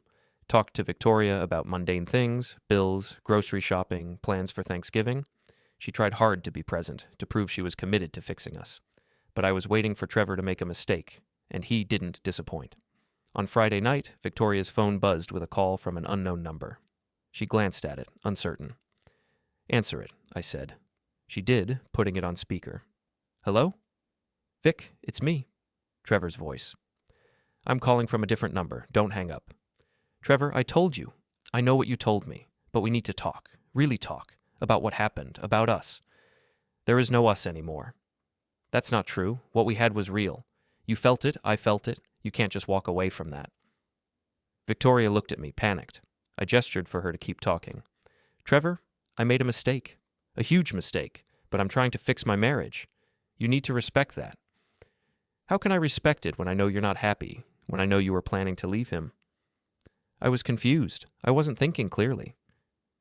You were thinking clearly enough to tell me you loved me, that we had a future together. Victoria's face crumpled. I'm sorry. I shouldn't have said those things. But you did say them, and I believed you. I turned down a job offer in another city because of you.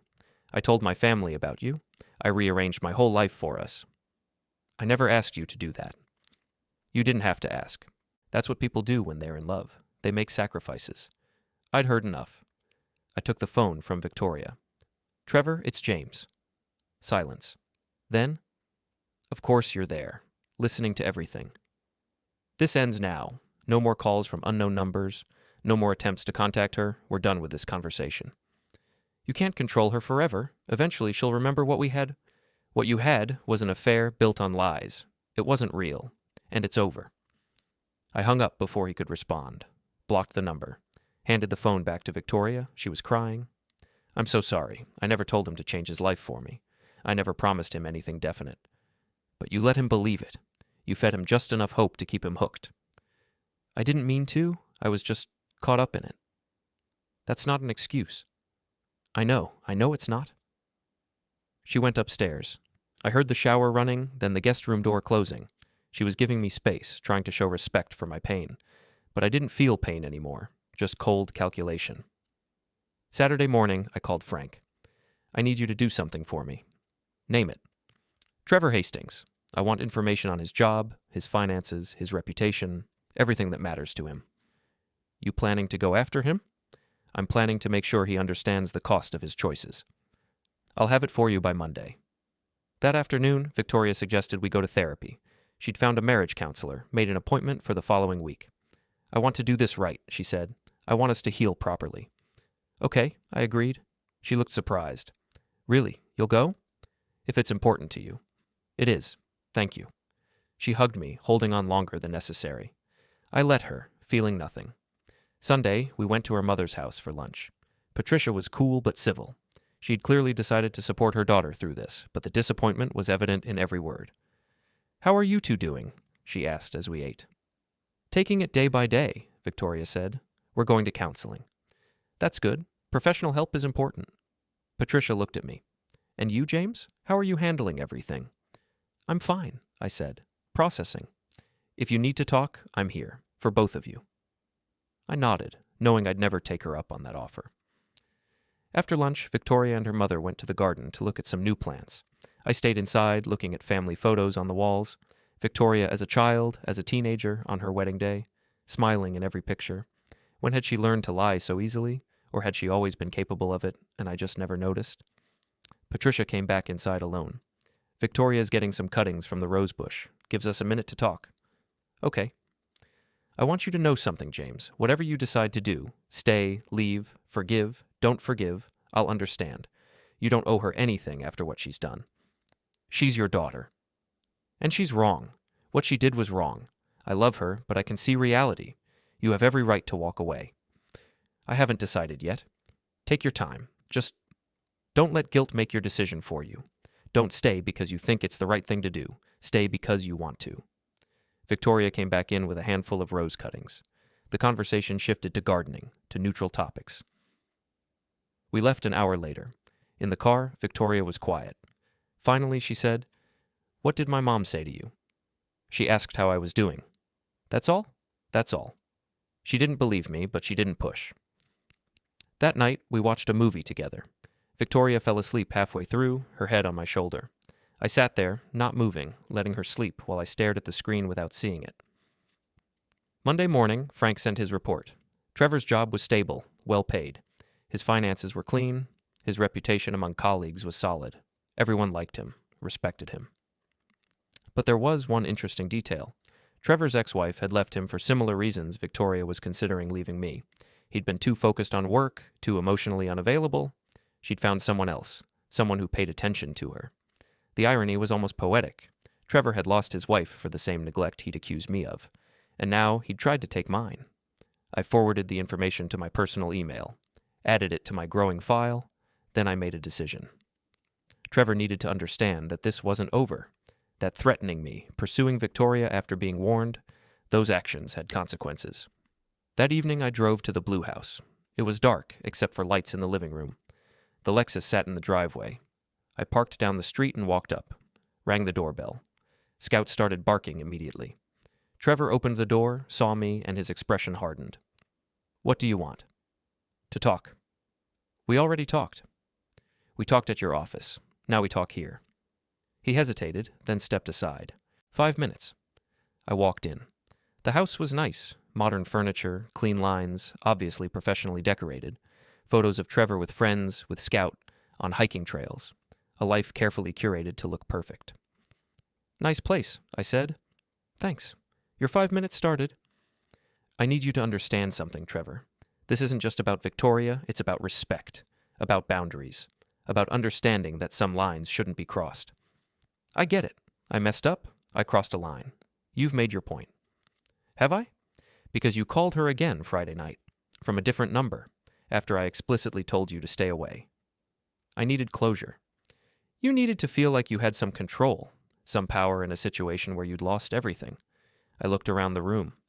"This house, your job, your life, they all feel solid right now, stable. But they're not. One wrong move, and everything comes apart. Now you're definitely threatening me. I'm explaining consequences. You pursued a married woman. You helped her lie, sneak around, betray her vows, and when it ended, you didn't accept it gracefully. You kept pushing. That shows poor judgment, Trevor. The kind of judgment that could reflect badly on you professionally. You're going to tell my boss." "Only if you give me a reason to." He laughed bitterly. "You're unbelievable. You drive to my house to threaten me, but you're the victim here?" "I didn't pursue your wife. I didn't interfere in your relationship. I was living my life until you decided to dismantle my marriage for your entertainment." "It wasn't entertainment. I had real feelings for Victoria." "Then respect those feelings enough to let her go. Let her try to fix what you helped break." We stood there, tension thick in the air. Scout whined from the other room, sensing the conflict. Finally, Trevor spoke, his voice tired. "Fine, I'll stay away. No more calls, no more texts. But not because you threatened me, because Victoria asked me to." "I don't care about your reasons. Just do it." I walked to the door. As I reached for the handle, Trevor spoke again. "Does she know you're here?" "No." "Are you going to tell her?" "No." "So you're doing exactly what she did. Sneaking around, lying. How does that make you different?" I turned to look at him. "I'm protecting my marriage. She was destroying it. That's the difference." I left before he could respond. On the drive home, my phone rang. Victoria. Hey, honey, where are you? Just running an errand. Be home in 20. Okay. Wanted to make sure you're all right. I'm fine. See you soon. When I got home, Victoria had made dinner. Chicken and vegetables, one of my favorites. She'd set the table with candles, opened a bottle of wine. What's this? I asked. Just wanting to do something nice? Is that okay? Of course. We ate dinner and talked about mundane things. She asked about my day, told me about hers. Everything surface level, safe. After dinner, we cleaned up together, loading the dishwasher, wiping counters, moving through the familiar routine. Victoria kept glancing at me like she was trying to gauge my mood. Can I ask you something? She said finally. Sure. Do you think you'll ever forgive me? Really forgive me? I dried my hands on a towel, looked at her directly. I don't know. But there's a chance?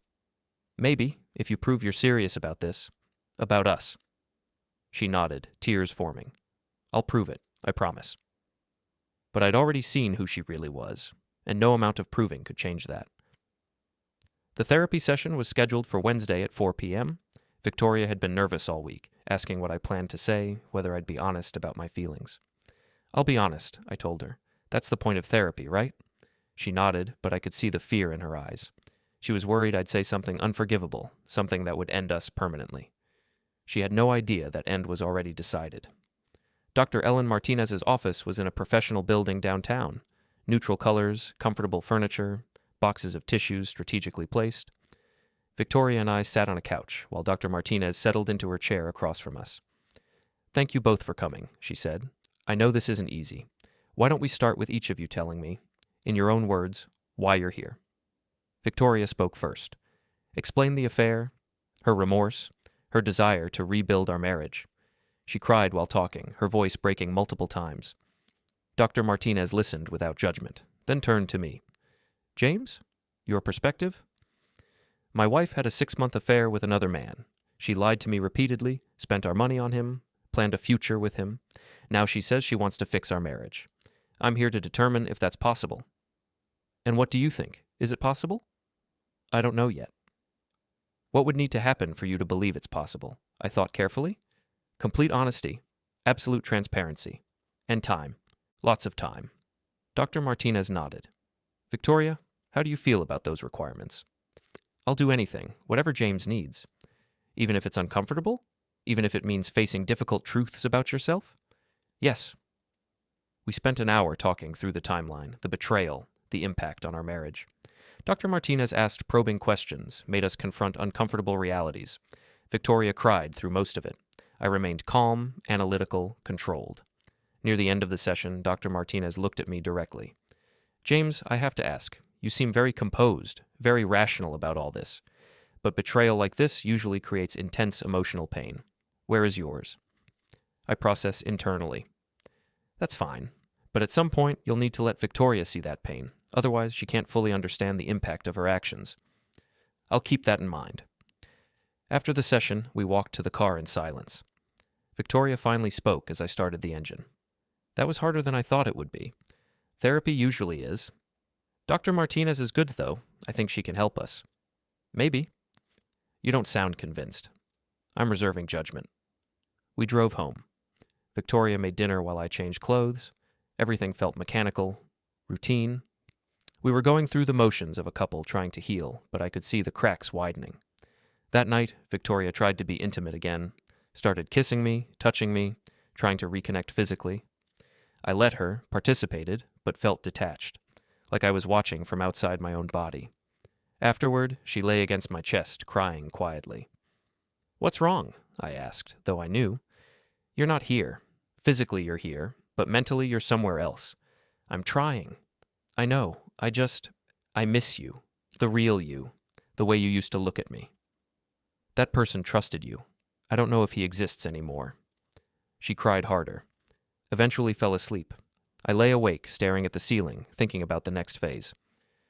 Friday afternoon, Victoria's phone rang. Unknown number again. She showed me before answering. Don't, I said. Let it go to voicemail. She did. We waited. A minute later, the voicemail notification appeared. Victoria played it on speaker. Trevor's voice. Vic, I know you said not to contact you, but I need you to know something. I told my boss about us, about our relationship. I thought being honest was the right thing to do. But now there might be consequences for me professionally. I just wanted you to know, in case I need to reach out, for support, or whatever. Anyway, that's all. I'll respect your wishes. But I hope you're okay. Victoria looked stricken. Why would he tell his boss? Probably trying to get ahead of any potential scandal, or maybe trying to make you feel guilty. Should I call him back? No. Whatever he's dealing with is his problem, not yours. But if he's in trouble, Victoria. I looked at her directly. He pursued you knowing you were married. He helped you lie, sneak around, betray me. Whatever consequences he's facing now are entirely his own doing. You owe him nothing. She nodded slowly. You're right. I feel terrible. Good. You should feel terrible. But that doesn't mean you fix it by going back to him. Over the weekend, I started preparing for the final phase. Everything was in place: documentation, evidence, witnesses who'd seen Victoria and Trevor together. I just needed the right moment, the right audience. Thanksgiving was 2 weeks away. Patricia had sent out invitations for the family gathering. Victoria's Uncle Richard would be there, along with her cousins, her aunt, various extended family members. Perfect opportunity. Sunday evening, I was in my office when Victoria knocked on the door. Can we talk? Sure, come in. She sat in the chair across from my desk, hands folded in her lap. I've been thinking, she said, about us, about what happened. Okay. I know I hurt you, betrayed your trust in the worst way possible, but I want you to know I never stopped loving you, not for a second. Trevor was a distraction, a mistake, but you're my husband, you're my life. If that's true, why did it happen? She was quiet for a long moment. I think I was scared. Of getting older, of things never changing, of living the same day over and over until we're old and it's too late to have done anything exciting. So you had an affair. I know how stupid that sounds, how selfish, but it felt like waking up, like remembering I was alive. And now? Now I realize what I almost lost, what I could still lose, and it terrifies me. I looked at her. Really looked at her. She seemed genuine. The tears, the remorse, the fear. Maybe she really did regret it. Maybe she really did want to fix us. But it didn't matter. Some things, once broken, can't be repaired. I appreciate you telling me that, I said. I know it wasn't easy. Does it change anything? How you feel? I don't know yet. I'm still processing. She nodded, stood up, came around the desk, hugged me from behind, her arms around my shoulders. Take all the time you need, she whispered. I'll be here. I'm not going anywhere. After she left, I pulled out my notebook, reviewed the plan one more time. Thanksgiving dinner, family present, Patricia presiding, Victoria comfortable, surrounded by people she loved. That's when I'd do it, when she felt safest. The cruelty wasn't lost on me, but neither was the justice. The next week passed slowly. Therapy session number 2 on Wednesday, more crying from Victoria, more analytical responses from me. Dr. Martinez was starting to show concern about my emotional detachment, but I deflected skillfully. Friday night, Victoria suggested we go out. Dinner and a movie, like old times. I agreed. We went to a nice restaurant, ordered steaks and wine, talked about work, about friends, about anything except the affair. Victoria laughed at my jokes, touched my hand across the table, looked at me with those eyes that had once made me believe in forever. This is nice, she said. Being us again. Yeah. I know we're not all the way back, but this feels like progress. It does. After dinner, we walked downtown. The streets were decorated for the holidays, lights strung between buildings, carolers on corners. Victoria linked her arm through mine. Remember our first winter together, she said. We walked around in the snow, looking at decorations. You said it was like being in a snow globe. I remember. I felt so lucky that night, like I'd found the person I was meant to be with. What changed? She was quiet. I don't know. Life, maybe. The way it grinds down magic into routine. Magic isn't real, Victoria. But commitment is. Partnership is. Those things take work. I know. And I'm ready to do that work. With you. We kept walking. Eventually made our way back to the car. On the drive home, Victoria's phone buzzed. She glanced at it, then quickly put it face down. Who was it? I asked. Nobody. Spam, probably. Let me see. She hesitated, then handed me the phone. Text from Trevor. I miss you. Every day. I hope you're happy. I showed her the screen. This needs to stop. I'll block him. Right now. She took the phone back and blocked Trevor's number. Showed me the confirmation. Done, she said. No more contact, I promise. But I knew Trevor wouldn't stop. Men like him never did. They pushed until they got what they wanted or until someone made them stop. I was about to make him stop. Saturday morning, I called Frank. Last job. I need you at Thanksgiving dinner. Come again? My mother-in-law's house, Thursday at 2 p.m. I need you outside with a camera. Document everyone who arrives, and when I give you the signal, I need you to come in. What's the signal? I'll text you. Just be ready. This sounds dramatic. It will be. That's the point. Frank was quiet for a moment. Are you sure about this? Once you do whatever you're planning, there's no going back. I'm sure. All right, I'll be there. The next few days were a countdown. Victoria was excited about Thanksgiving, talking about the menu, the guests, seeing family. She had no idea what was coming. Wednesday night, she packed a pie she'd made, apple from scratch, her specialty. Mom's going to love this, she said. I'm sure she will. Are you okay? You seem distant. Just thinking about work. A lot of deadlines coming up. She accepted the lie because she wanted to, because believing everything was fine was easier than facing the truth. Thursday morning dawned cold and clear. Perfect weather for family gatherings. Victoria was up early, showering, doing her hair, picking the perfect outfit. She wanted to look good for her family. Do I look okay? She asked, spinning in front of me. You look beautiful. She smiled, kissed me, grabbed the pie. Let's go celebrate. We drove to Patricia's house. Cars already filled the driveway, Uncle Richard's SUV, her cousin Amanda's sedan, others I didn't recognize. The house glowed with lights and warmth. Victoria's whole family was here. Perfect. We walked in carrying dishes. Patricia greeted us at the door, took the pie, ushered us into the living room. People called out greetings, hugs, kisses, the chaos of family. I smiled and played my role, shook hands with Uncle Richard, complimented Amanda's new haircut, made small talk with Victoria's aunt about her recent vacation. Victoria glowed in the center of it all, surrounded by people who loved her, celebrated her. She looked genuinely happy for the first time in months. I went to the bathroom and texted Frank. Stand by. I'll text when it's time. Back in the living room, Patricia called everyone to the dining room. We gathered around the long table, 15 people squeezing into spaces meant for 12. Food covered every surface. Turkey, stuffing, potatoes, vegetables, rolls, pies. Patricia stood at the head of the table. Before we eat, I want to say how grateful I am to have family gathered here today. These moments matter. Being together, celebrating what we have. She looked around the table. I'm thankful for each of you, and especially thankful that Victoria and James are working through their challenges. Marriage isn't easy, but it's worth fighting for. Several people nodded. Victoria reached over and squeezed my hand. Thank you, Mom, she said, for everything. Of course, darling. Now let's eat. We passed dishes, filled plates, made happy noise. Conversation flowed. Stories, jokes, family news. Victoria was animated, laughing, participating fully. I waited until everyone had eaten their fill, until the meal was winding down and people were getting comfortable. Then I stood up. Actually, before dessert, I'd like to say something. Everyone looked at me. Victoria's smile faltered slightly. I want to thank Patricia for hosting today, for bringing everyone together. I looked around the table. Family is important. Honesty is important. And I think it's important that everyone here knows the truth about Victoria and my marriage. Victoria's face went white. James, we're not working through challenges. Victoria had a 6-month affair with another man.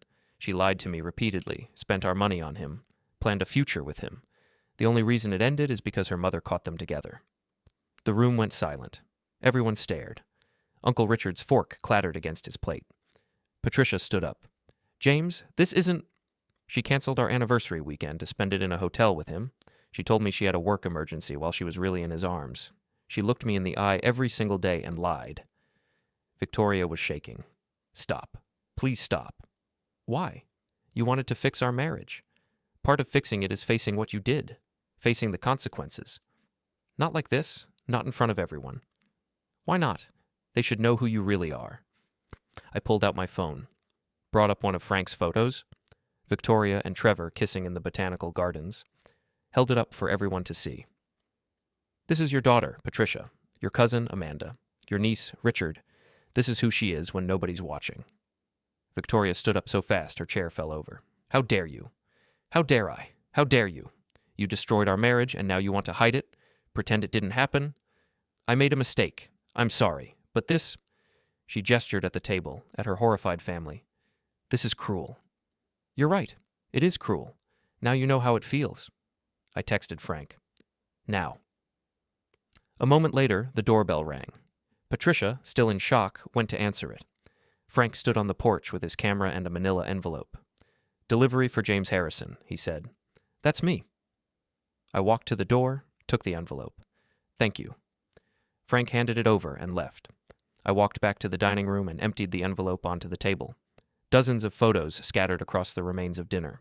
Victoria and Trevor holding hands, kissing, entering his house, leaving hotels. Evidence. Undeniable, comprehensive evidence.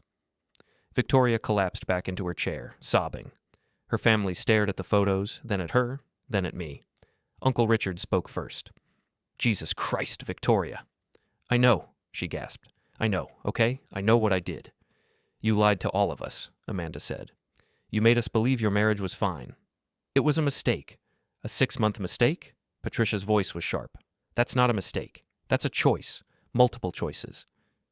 I looked at Victoria, tears streaming down her face, her family's disappointment crushing her. Now everyone knows, I said quietly. Now there's nowhere to hide. This is your consequence, Victoria.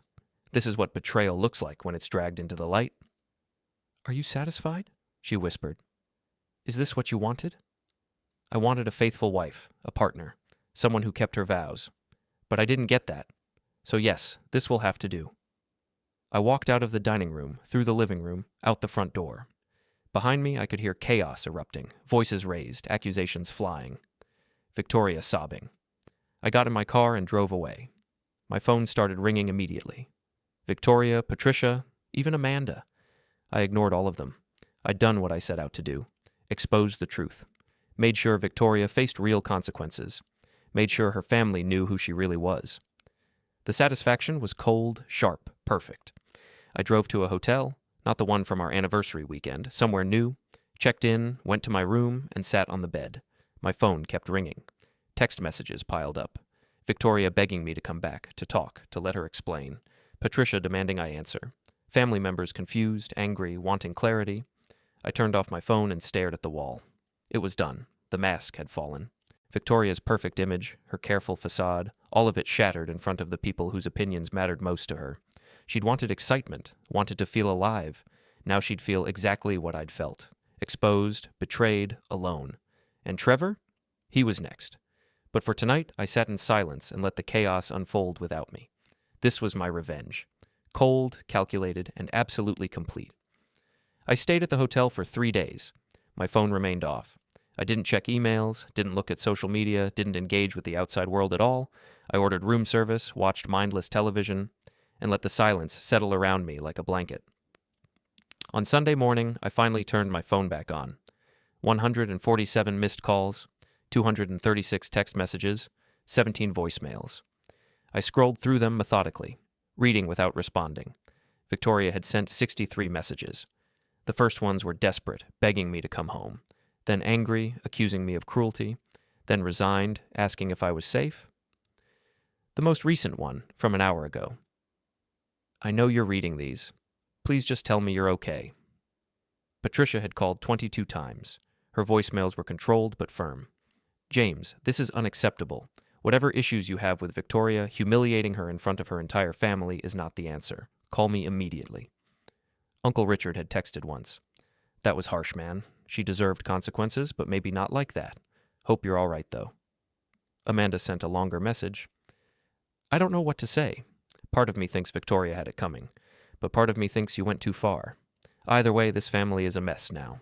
Thanks for that. And then there were messages from people I barely knew.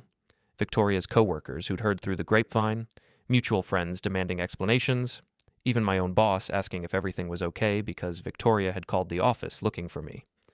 The chaos I'd created had spread far beyond that dining room. I sat on the hotel bed and composed a single text message to Victoria. I'm fine. Need more time. Don't contact me. Then I sent a similar message to Patricia. I'm safe, need space, will reach out when ready.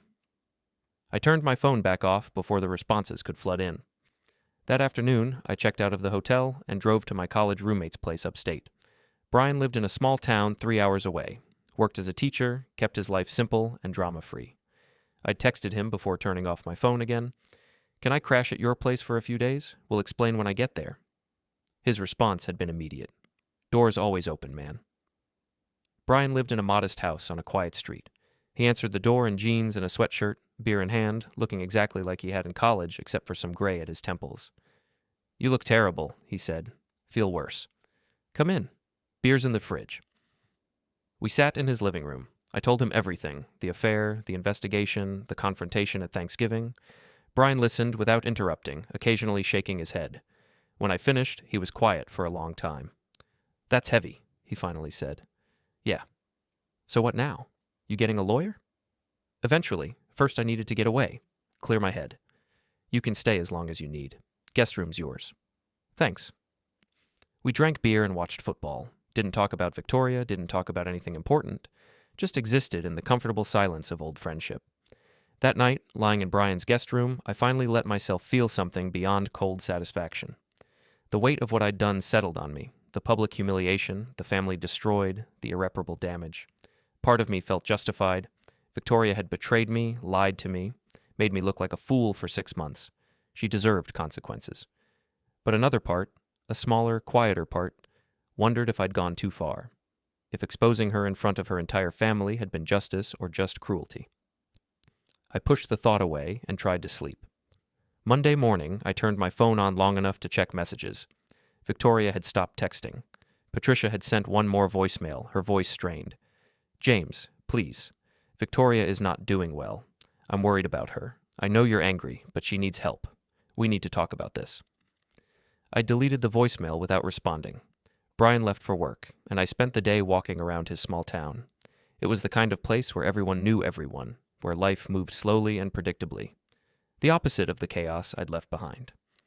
I stopped at a diner for lunch, sat at the counter, ordered coffee and a sandwich. The waitress was friendly, chatty, asked if I was visiting someone in town. Old friend, I said. That's nice. We don't get many visitors this time of year. You picked a quiet week. That's what I needed. She smiled and refilled my coffee. Sometimes quiet is the best medicine. After lunch, I walked to a park, sat on a bench and watched kids play on the playground. Parents pushed them on swings, caught them at the bottom of slides, laughed at their joy. I thought about the family Victoria and I had talked about having, the kids we'd planned for someday. That future was gone now, burned away in the revelation of her affair and my revenge. My phone rang. Frank's number. I answered. James, wanted to check in. You disappear after Thanksgiving, people get worried. I'm fine. Just needed space. Fair enough. Listen, I wanted to tell you, your wife hired a lawyer, divorce attorney, Sharon Chen over at Morrison & Associates. The name made me pause. Sharon Chen? That's one of the best divorce lawyers in the state. Yep. Expensive, too. Looks like Victoria's serious about protecting herself. Or her mother's making her do it. Either way, you should probably get your own representation. I will. Thanks for the heads up. No problem. And James? For what it's worth, what you did at Thanksgiving was brutal, but I've seen a lot of affairs in this job. What she did to you was worse. Appreciate that. After we hung up, I sat with this new information. Victoria was lawyering up. That meant she was preparing for the end, not trying to salvage anything. Good. Made things cleaner. I called a divorce attorney I'd researched weeks ago, Malcolm Rivers, known for being aggressive and thorough. His assistant scheduled a consultation for Wednesday. Tuesday evening, Brian came home with takeout Chinese food. So, he said as we ate, are you ever going to tell me what your actual plan is? Or are you just hiding out here indefinitely? I have a lawyer consultation Wednesday. After that, I'll start the legal process. And Victoria, you going to talk to her at all? Eventually, when I'm ready. Man, I don't envy you this situation, but I gotta ask, do you still love her? The question caught me off guard. I sat there, chopsticks halfway to my mouth, actually thinking about it. I don't know, I said finally. Part of me does. The part that remembers who she was before all this. But the person she became? The one who could lie to my face every day? I don't know if I ever really knew her. That's the hardest part, isn't it? Realizing the person you loved might have never existed. Yeah. We finished dinner in silence. Wednesday morning, I drove back to the city for my consultation with Malcolm Rivers. His office was downtown, all glass and steel and expensive furniture. Malcolm was in his 50s, gray-haired, sharp-eyed. He shook my hand firmly and gestured to a chair. "Tell me everything," he said. I laid it out. The affair, the documentation, the Thanksgiving confrontation. I showed him Frank's photos, Victoria's written confession, the financial records showing money spent on Trevor. Malcolm reviewed everything carefully, making notes on a legal pad. "This is comprehensive," he said. "You've done most of my work for me." I wanted to be thorough. I can see that. Here's where we stand legally. You have ironclad proof of adultery. In this state, that matters for asset division. The fact that she spent marital funds on her affair partner strengthens your position even more? What can I expect? Best case? You keep the house, the majority of savings, your retirement accounts. She'll get something. The law requires equitable distribution, but given the circumstances, equitable will favor you heavily. And if she fights it? With evidence like this? She'd be foolish to. Her lawyer will advise settlement. Dragging this through court would only make things worse for her. Good. Malcolm leaned back in his chair. I have to ask, what's your endgame here? Is this about the assets? Or is there something else? Something else? Some clients want to win the legal battle, but are really fighting emotional wars. They want their spouse to suffer, to be punished beyond what the court can mandate. Is that what you're after? I thought about Thanksgiving dinner, about Victoria's face when I showed everyone those photos, about the satisfaction I'd felt watching her perfect image shatter. Maybe, I admitted. Then I need to caution you. The legal system can give you financial victory, but it can't give you emotional satisfaction. That has to come from somewhere else. Where? That's something you'll have to figure out yourself. My job is just the divorce. I hired him on the spot. We spent another hour going over strategy, timelines, likely outcomes. By the time I left his office, the wheels were in motion. I drove back to Brian's place and found him grading papers at his kitchen table.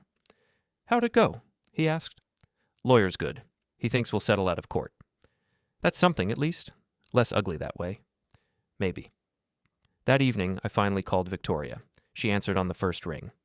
James? Hi. Are you okay? Where have you been? Staying with a friend. I'm fine. I've been so worried. You just disappeared. You wouldn't answer. I needed space. I understand. But James, we need to talk. About what happened. About what comes next. I hired a lawyer, Malcolm Rivers. He'll be reaching out to your attorney to discuss terms. Silence. Then, so that's it? You're just done? No conversation, no chance to fix this? There's nothing to fix, Victoria. You had an affair. You lied to me for 6 months. You destroyed our marriage. The only thing left is the paperwork. But what you did at Thanksgiving, that was cruel, James. Vindictive. You humiliated me in front of my entire family. You humiliated me every time you went to Trevor's house, every time you lied about where you were, every time you kissed him while wearing your wedding ring. You just did it in private. So, this is revenge? That's what this was all about? This is consequences. You wanted to have your affair in secret. I brought it into the light. Now everyone knows who you really are. I'm not a monster. I made a mistake. A 6-month mistake. A mistake you planned around, lied about, budgeted for.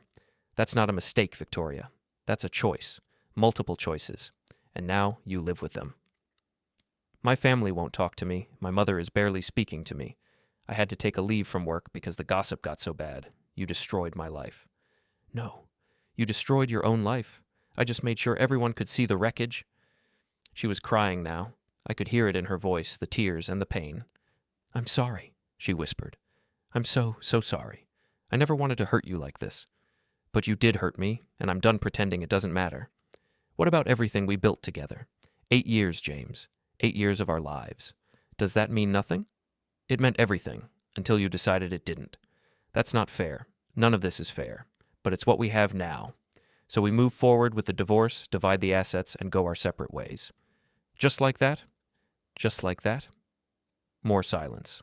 I could hear her breathing, trying to compose herself. There's something else, she said finally. Something I need to tell you. What? Can we meet? In person? Please. This isn't something I can say over the phone. Why not? Please, James, just give me an hour, 1 hour to talk face to face. Then if you want to never see me again, I'll respect that. I considered saying no, hanging up and letting the lawyers handle everything, but curiosity won out. Fine, Saturday afternoon, the coffee shop on Maple Street, 2 p.m. Thank you, I'll be there. She hung up. I sat there holding the phone, wondering what else Victoria could possibly have to say that required an in-person conversation. The next 2 days passed slowly. I stayed at Brian's, helped him grade papers, cooked dinner, avoided thinking too hard about Saturday. Friday night, Brian asked if I wanted to grab drinks at the local bar. We sat at a corner table, nursing beers, watching a college basketball game on the TV above the bar. You nervous about tomorrow? Brian asked. Not nervous. Wary. Think she's going to try to win you back? Maybe. Won't work, though. You sound certain. I am. There's no going back from this. Even if I wanted to, which I don't, the trust is gone. You can't rebuild on that foundation. Fair enough. Just be prepared for whatever she throws at you. Women in crisis can be unpredictable. I've been preparing for months. I'll be fine. Saturday morning, I drove back to the city, arrived at the coffee shop 20 minutes early and ordered a black coffee. Sat at a table by the window where I could see the street. Victoria arrived exactly at 2 p.m. She looked terrible. Dark circles under her eyes, hair not quite styled, clothes that didn't fit right. She'd lost weight. A lot of weight. She saw me through the window, took a visible breath, and came inside. I didn't stand up, didn't greet her. Just watched as she ordered tea and then joined me at the table. Hi, she said quietly. Hi. Thank you for meeting me. You said you had something to tell me. She wrapped her hands around her teacup, not drinking, just holding it like an anchor. I'm pregnant, she said. The world stopped. I stared at her, trying to process the words. Pregnant. Victoria was pregnant. How far along? My voice sounded distant, mechanical. 8 weeks, I found out 3 days ago. 8 weeks. I did the math. That would have been right around the time of our anniversary weekend, when she'd been with Trevor instead of me.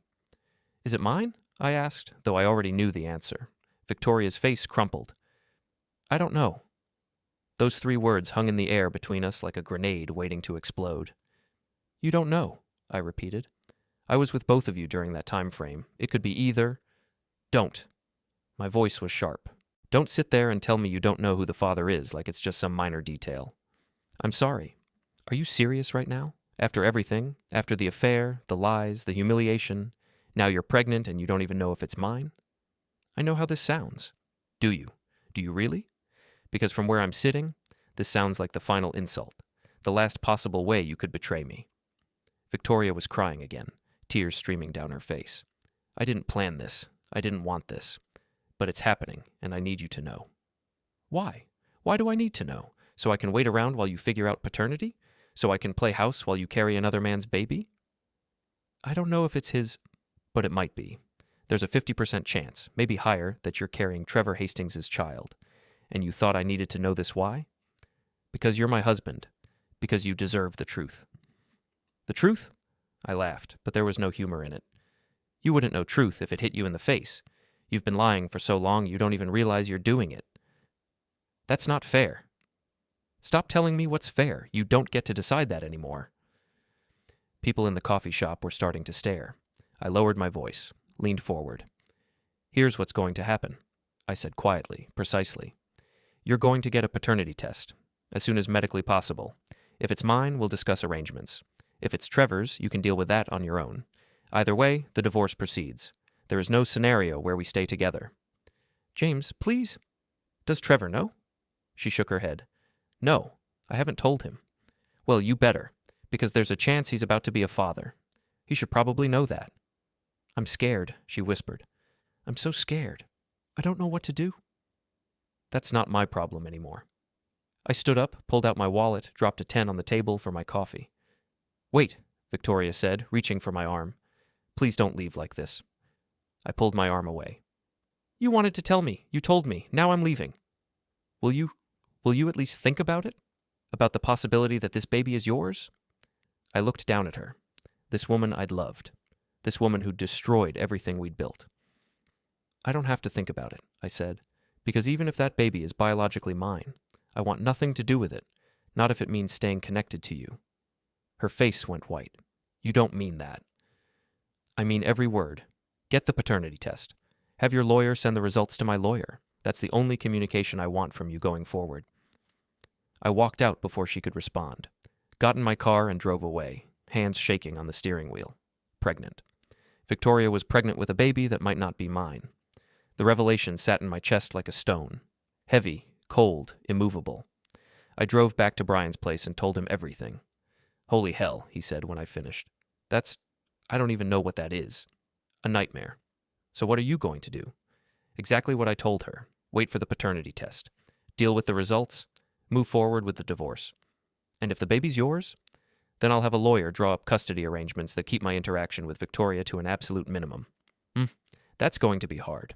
Being a co-parent with someone you hate. I don't hate her. The words surprised me. I wish I did. Would be easier. Then what do you feel?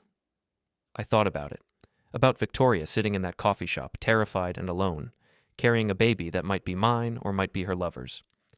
Nothing, I said finally. I feel nothing, and that's worse. The paternity test couldn't be done until Victoria was at least 9 weeks along. That meant waiting. 3 more weeks of uncertainty, of not knowing if I was about to become a father to a child conceived during my wife's affair. I threw myself into the divorce proceedings. Malcolm filed the papers. Victoria's lawyer, Sharon Chen, responded with a counter-proposal. We negotiated asset division, debt responsibility, who got what from our shared life. It was all very civil, very professional, very divorced from the emotional wreckage underneath. Malcolm called me on a Tuesday with an update.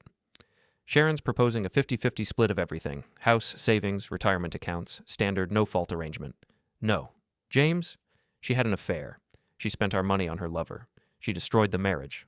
I'm not agreeing to 50-50. Even with your evidence, a judge might still lean toward equal distribution. It's a risk. Then we take it to trial. But I'm not giving her half of everything I worked for while she was sleeping with Trevor Hastings. Malcolm sighed. All right, I'll push back, but this will drag things out. That's fine. I've got time. After we hung up, I sat in Brian's guest room and thought about Trevor. He still didn't know about the pregnancy. Victoria had kept it from him, probably because she was hoping it was mine. But Trevor deserved to know, deserved to understand the full scope of what his affair had created. I pulled out my laptop and composed an email. Took my time, made it clear and concise. Trevor, Victoria is pregnant.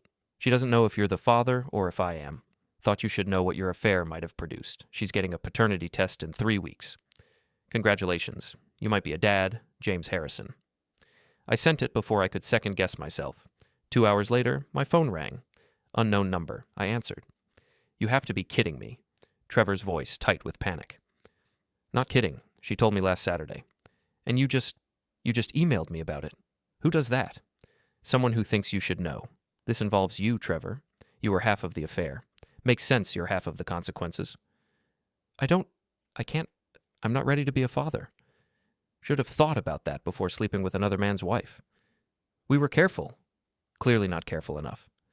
He was breathing hard, trying to process. Does she know you told me? No, and I don't care if you tell her I did. But you should probably call her. You know, like a responsible adult. This is insane. This is absolutely insane. Welcome to consequences. I hung up before he could respond. That evening, Victoria called me, furious. You told Trevor? How could you tell him before I was ready? He has a right to know. That wasn't your decision to make? Sure it was. You made plenty of decisions without consulting me. Figured I'd return the favor. He's freaking out. Called me crying. Said he can't handle this. Sounds like a real stand-up guy. The kind of man worth destroying a marriage for. Has he offered to help? To be there for you? Or is he running away now that things got real? Silence. Then, he needs time to process. Translation. He's abandoning you. Just like I said he would. Men like Trevor don't stick around when things get difficult. You don't know that. I know he pursued you because it was exciting and forbidden. But a baby, that's permanent. That's responsibility. He'll be gone within a week. You're wrong. We'll see. She hung up on me. I was wrong about the timeline. Trevor lasted 4 days. Victoria called me on Saturday morning, her voice broken. He ended it. Completely. Said he can't be involved if the baby's his, that he's not ready for this. He blocked my number. Won't return my calls. I'm sorry. And surprisingly, I meant it. Not for Victoria's sake. For the unborn child who might have a father who didn't want them. You were right. About him, About everything. He talked all this talk about our future, about being together. But the second things got real, he ran. That's who he is, who he's always been. I was so stupid.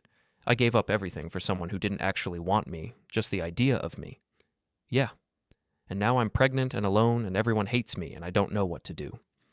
I wanted to feel satisfaction, wanted to enjoy watching Victoria's perfect life crumble, but all I felt was tired. You'll figure it out, I said. You always do. Will I? Because right now I can't see how. Victoria, I can't be your support system. Not anymore. You need to call your mother or a friend, someone who can actually help you. My mother barely speaks to me, and my friends, most of them took your side. Nobody wants to be around the woman who had an affair. Then find a therapist, join a support group, but don't call me looking for comfort. I don't have any to give you. Right, of course. I just thought, never mind. I don't know what I thought. She hung up, and I sat there feeling hollowed out. This should have been my moment of triumph. Trevor had abandoned her. Victoria was facing consequences from every angle. The revenge was complete, so why did I feel so empty? Brian found me sitting in the guest room, staring at nothing. You okay? He asked. Trevor left her, found out about the baby and bailed immediately. Can't say I'm surprised. Me neither, but now she's alone, pregnant with a baby that might be mine, and I told her I can't help her. Do you want to help her? No, yes. I don't know. I'm so angry at her, Brian, for everything she did, but she's still human, still scared, still the person I spent 8 years of my life with. Sounds like you're feeling guilty? Maybe I am. Maybe I went too far with the Thanksgiving thing. Maybe exposing her like that was too much. Brian sat down on the edge of the bed. Look, man, what she did was wrong. The affair, the lies, all of it. You had every right to be angry. But revenge doesn't actually fix anything. It just creates more pain. So what was I supposed to do? Just forgive her? Move on like nothing happened? No. But there's space between forgiveness and destruction. You could have left, filed for divorce quietly, moved on with your life. Instead, you made sure she lost everything. Her marriage, her reputation, her family's respect. That's a lot. She deserved it. Maybe. But what does it say about you that you needed her to suffer that much? The question hit me hard.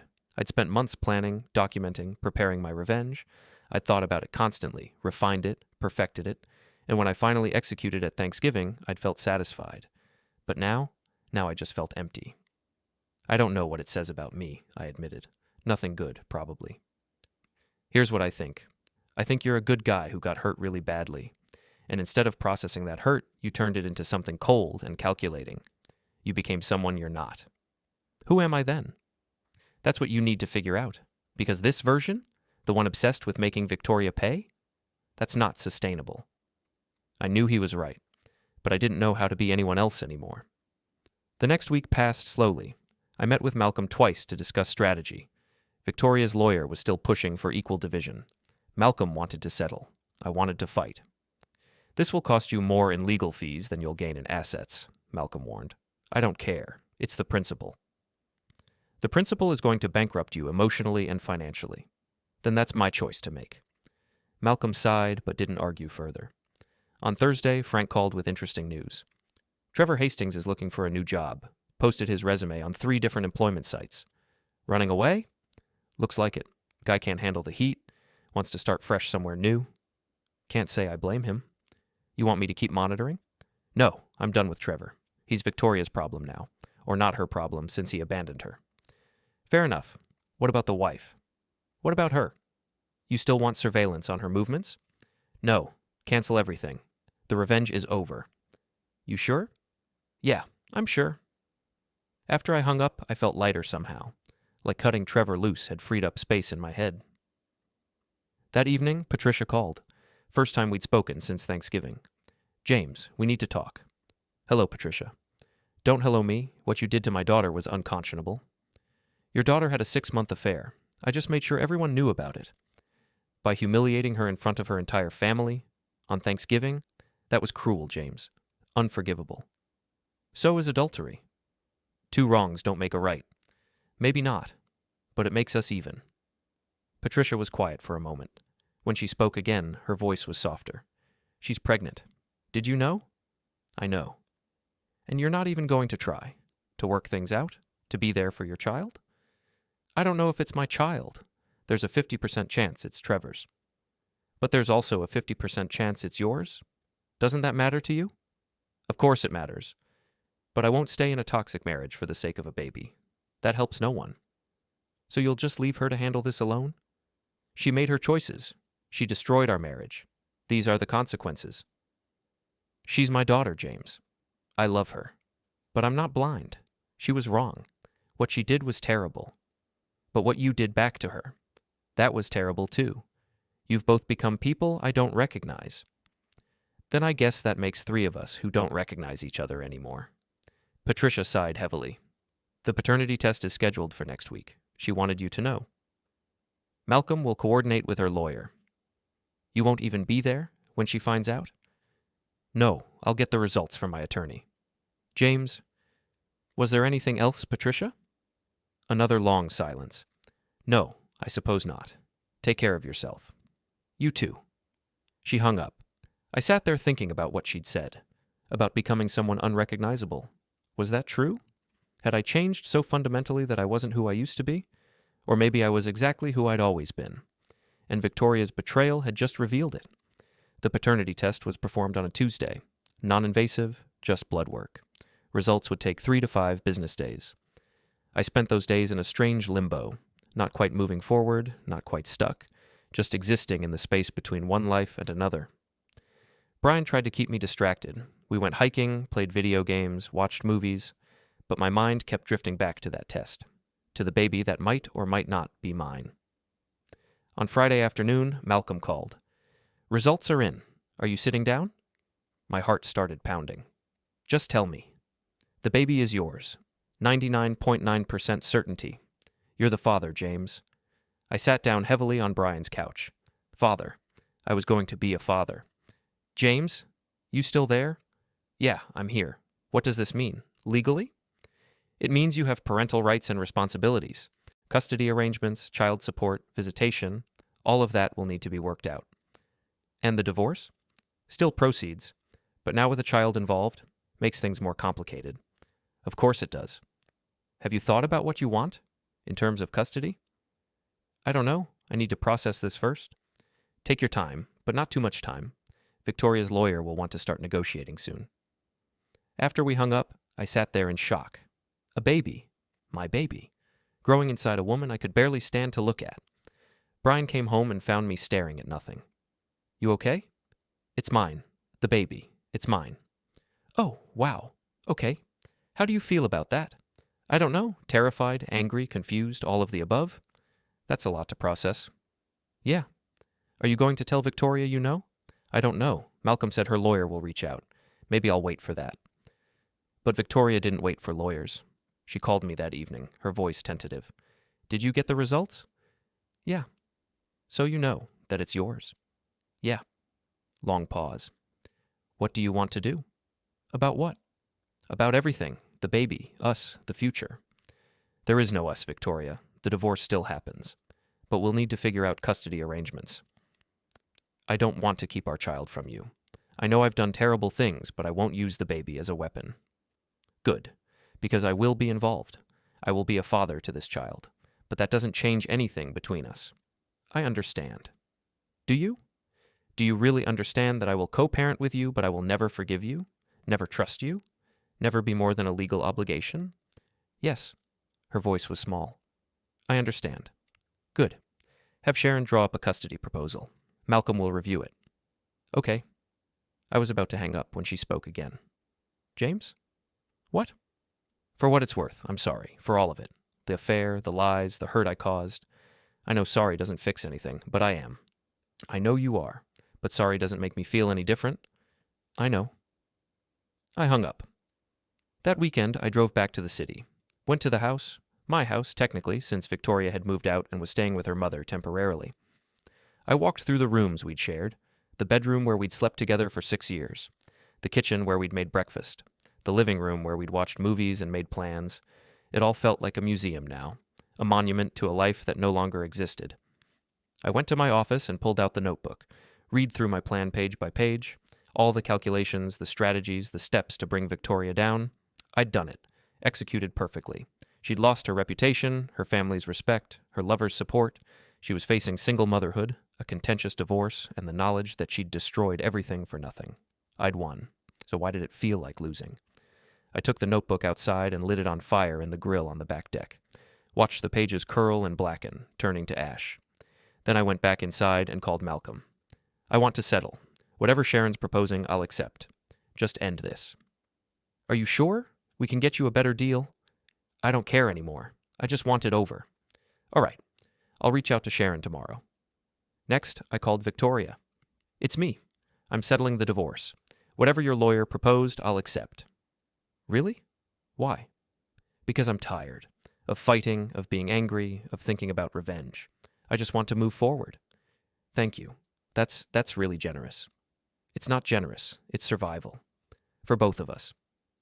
Can I ask you something? What? Do you regret it? What you did at Thanksgiving? Exposing me like that?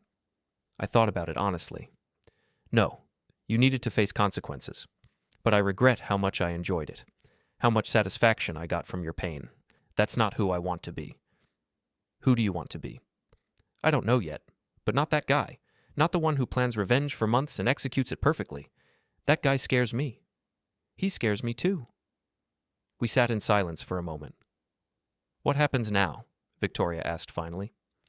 Now we figure out how to be parents together, how to raise a child while living separate lives, how to be civil even though we'll never be friends.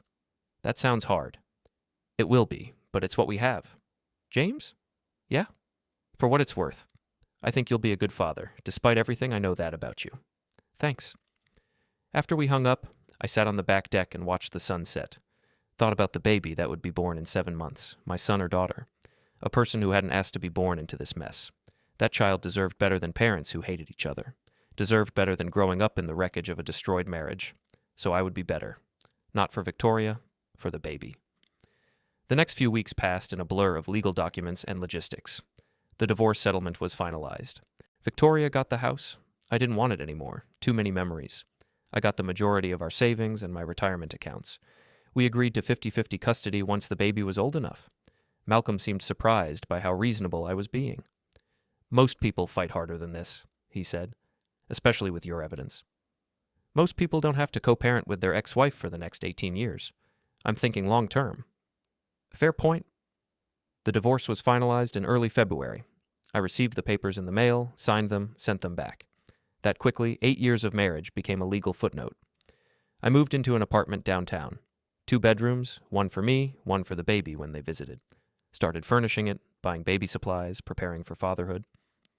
Patricia called one evening as I was assembling a crib. I heard you settled, that you were fair. I tried to be. Thank you. Victoria doesn't deserve your kindness, but I appreciate it anyway. I'm not doing it for her. I'm doing it for the baby. Still, it's more than most men would do. She paused. I misjudged you, James. After Thanksgiving, I thought you were cruel, vindictive, but I see now you were just hurt, and you're trying to be better. I'm trying. That's all any of us can do. In March, Victoria had her first ultrasound. She texted me a photo, a grainy black and white image of our baby. Tiny, perfect, real. It's a girl, she wrote. If you want to be involved in naming her, I'm open to suggestions. A girl. I was going to have a daughter. I stared at that ultrasound photo for hours. This tiny person hadn't done anything wrong. Didn't deserve to be born into dysfunction. I texted back, I'd like that. Let's talk about names. Over the next few months, Victoria and I developed a routine. Weekly coffee meetings to discuss baby preparations. Texts about doctor appointments. Cautious conversations about custody and logistics. We weren't friends, weren't even friendly, really. But we were civil, cooperative, focused on the baby rather than our history. In April, I ran into Trevor at a grocery store. He saw me first, started to turn away, but I stopped him. Trevor, wait. He turned back, wary. What? I'm not going to cause a scene. I just wanted to say, congratulations on your new job. Heard you're moving to Portland. Yeah, new start. Good for you. Fresh beginning. Look, about everything that happened, it doesn't matter anymore. You're leaving. I'm moving on. Ancient history. He looked surprised. You're not angry. I was. I'm not anymore. Or at least I'm trying not to be. Anger doesn't help anyone. I'm sorry, for what it's worth. I never meant to cause so much damage. I know, neither did Victoria, but intentions don't change outcomes. True. He shifted awkwardly. Is she doing okay? With the pregnancy? She's fine. Baby's healthy. It's a girl. That's good. That's really good. He looked at me directly. Are you going to be a good father to her? I'm going to try. Then she's lucky. Luckier than she would have been with me. We stood there in the grocery store aisle, two men whose lives had collided and broken apart, finding peace in the wreckage. Take care, Trevor. You too, James. I watched him leave, felt no anger, no satisfaction. Had just mild sadness for how everything had turned out. In May, Victoria went into labor. Called me at 3 a.m., voice tight with pain. It's time. Baby's coming. I met her at the hospital. Patricia was already there, holding Victoria's hand, coaching her through contractions. You made it, Victoria said when she saw me. Of course I made it. She's my daughter. The labor took 14 hours. I stayed the whole time, holding Victoria's other hand, bringing her ice chips, trying to be supportive. When our daughter finally arrived, 6 pounds, 8 ounces, screaming and perfect. They placed her in my arms. She had Victoria's eyes and my nose, tiny fingers that wrapped around mine. A whole person, brand new to the world. She's beautiful, I whispered. She is, Victoria agreed. What should we name her? We'd discussed names but never settled on one. Now, looking at her face, one name felt right. Claire, I said. I think she's a Claire. Victoria smiled tiredly. Claire. I love it. Claire Marie? Perfect. I held my daughter and felt something shift inside me. The anger that had consumed me for months loosened its grip. Not gone entirely, maybe it never would be, but diminished by something bigger. Love, pure, uncomplicated love for this tiny person who needed me. Patricia came in and saw us. Victoria in the hospital bed, me holding Claire, both of us exhausted but smiling. You look like a family, she said quietly. We're not, Victoria replied, but we're Claire's parents. That's enough. And she was right. We weren't a family. We'd never be a family again. But we were two people committed to raising a daughter together, to giving her the best life possible despite our broken history. Over the next few months, I learned how to be a father. Late-night feedings, diaper changes, singing lullabies I barely remembered. Claire stayed with Victoria primarily, but I had her every other weekend and Wednesday evenings. Those evenings were my favorite. Just me and Claire, figuring out life together. She didn't know about the affair or the revenge or any of the ugliness that had led to her existence. She just knew I was her dad, and I loved her. One Wednesday in August, while Claire napped in her crib, I finally let myself think about everything that had happened. The affair, the investigation, the Thanksgiving revelation, the divorce, the pregnancy, and now, fatherhood. If someone had told me a year ago this is where I'd end up, I wouldn't have believed them. Couldn't have imagined the pain, the anger, the revenge, or the peace that eventually followed. Victoria had betrayed me. I'd hurt her back. We'd both become people we didn't recognize. But somehow, through all of it, we'd created Claire, this perfect little girl who deserved better than our mess. And maybe that was enough. Maybe the revenge didn't matter. Maybe the satisfaction I'd felt watching Victoria's life crumble meant nothing compared to this. Claire sleeping peacefully, trusting me to keep her safe. I'd spent months planning the perfect revenge, executed it flawlessly, made Victoria face consequences from every angle. But in the end, the real consequence, the lasting one, was Claire, our daughter, born from betrayal but innocent of it, a reminder that some things can't be undone, but they can be transformed into something new. I walked to Claire's crib and looked down at her. She stirred slightly, made a small sound, then settled back into sleep. I'll do better, I whispered. For you. I promise. And I meant it. Victoria and I would never be friends. The trust was gone, shattered beyond repair, but we could be good parents, could put Claire first, above our history and our hurt. That would be my real revenge, not the public humiliation or the ruined reputation, but this, proving I could rise above what Victoria had done to me, that I could be better than my worst impulses, for Claire, for myself, for the future that was still unwritten. My phone buzzed. Text from Victoria. How's she doing? I sent back a photo of Claire sleeping, peaceful and perfect. She's perfect. She gets that from me. Despite everything, I smiled at the message. Victoria was trying, in her way, to be light, to move forward. She gets the good parts from both of us, I typed back. 3 dots appeared, then disappeared, then appeared again. Thank you, James, for giving her those. I put my phone away and sat in the chair next to Claire's crib. Watched her sleep, her chest rising and falling in tiny breaths. This was enough. It had to be.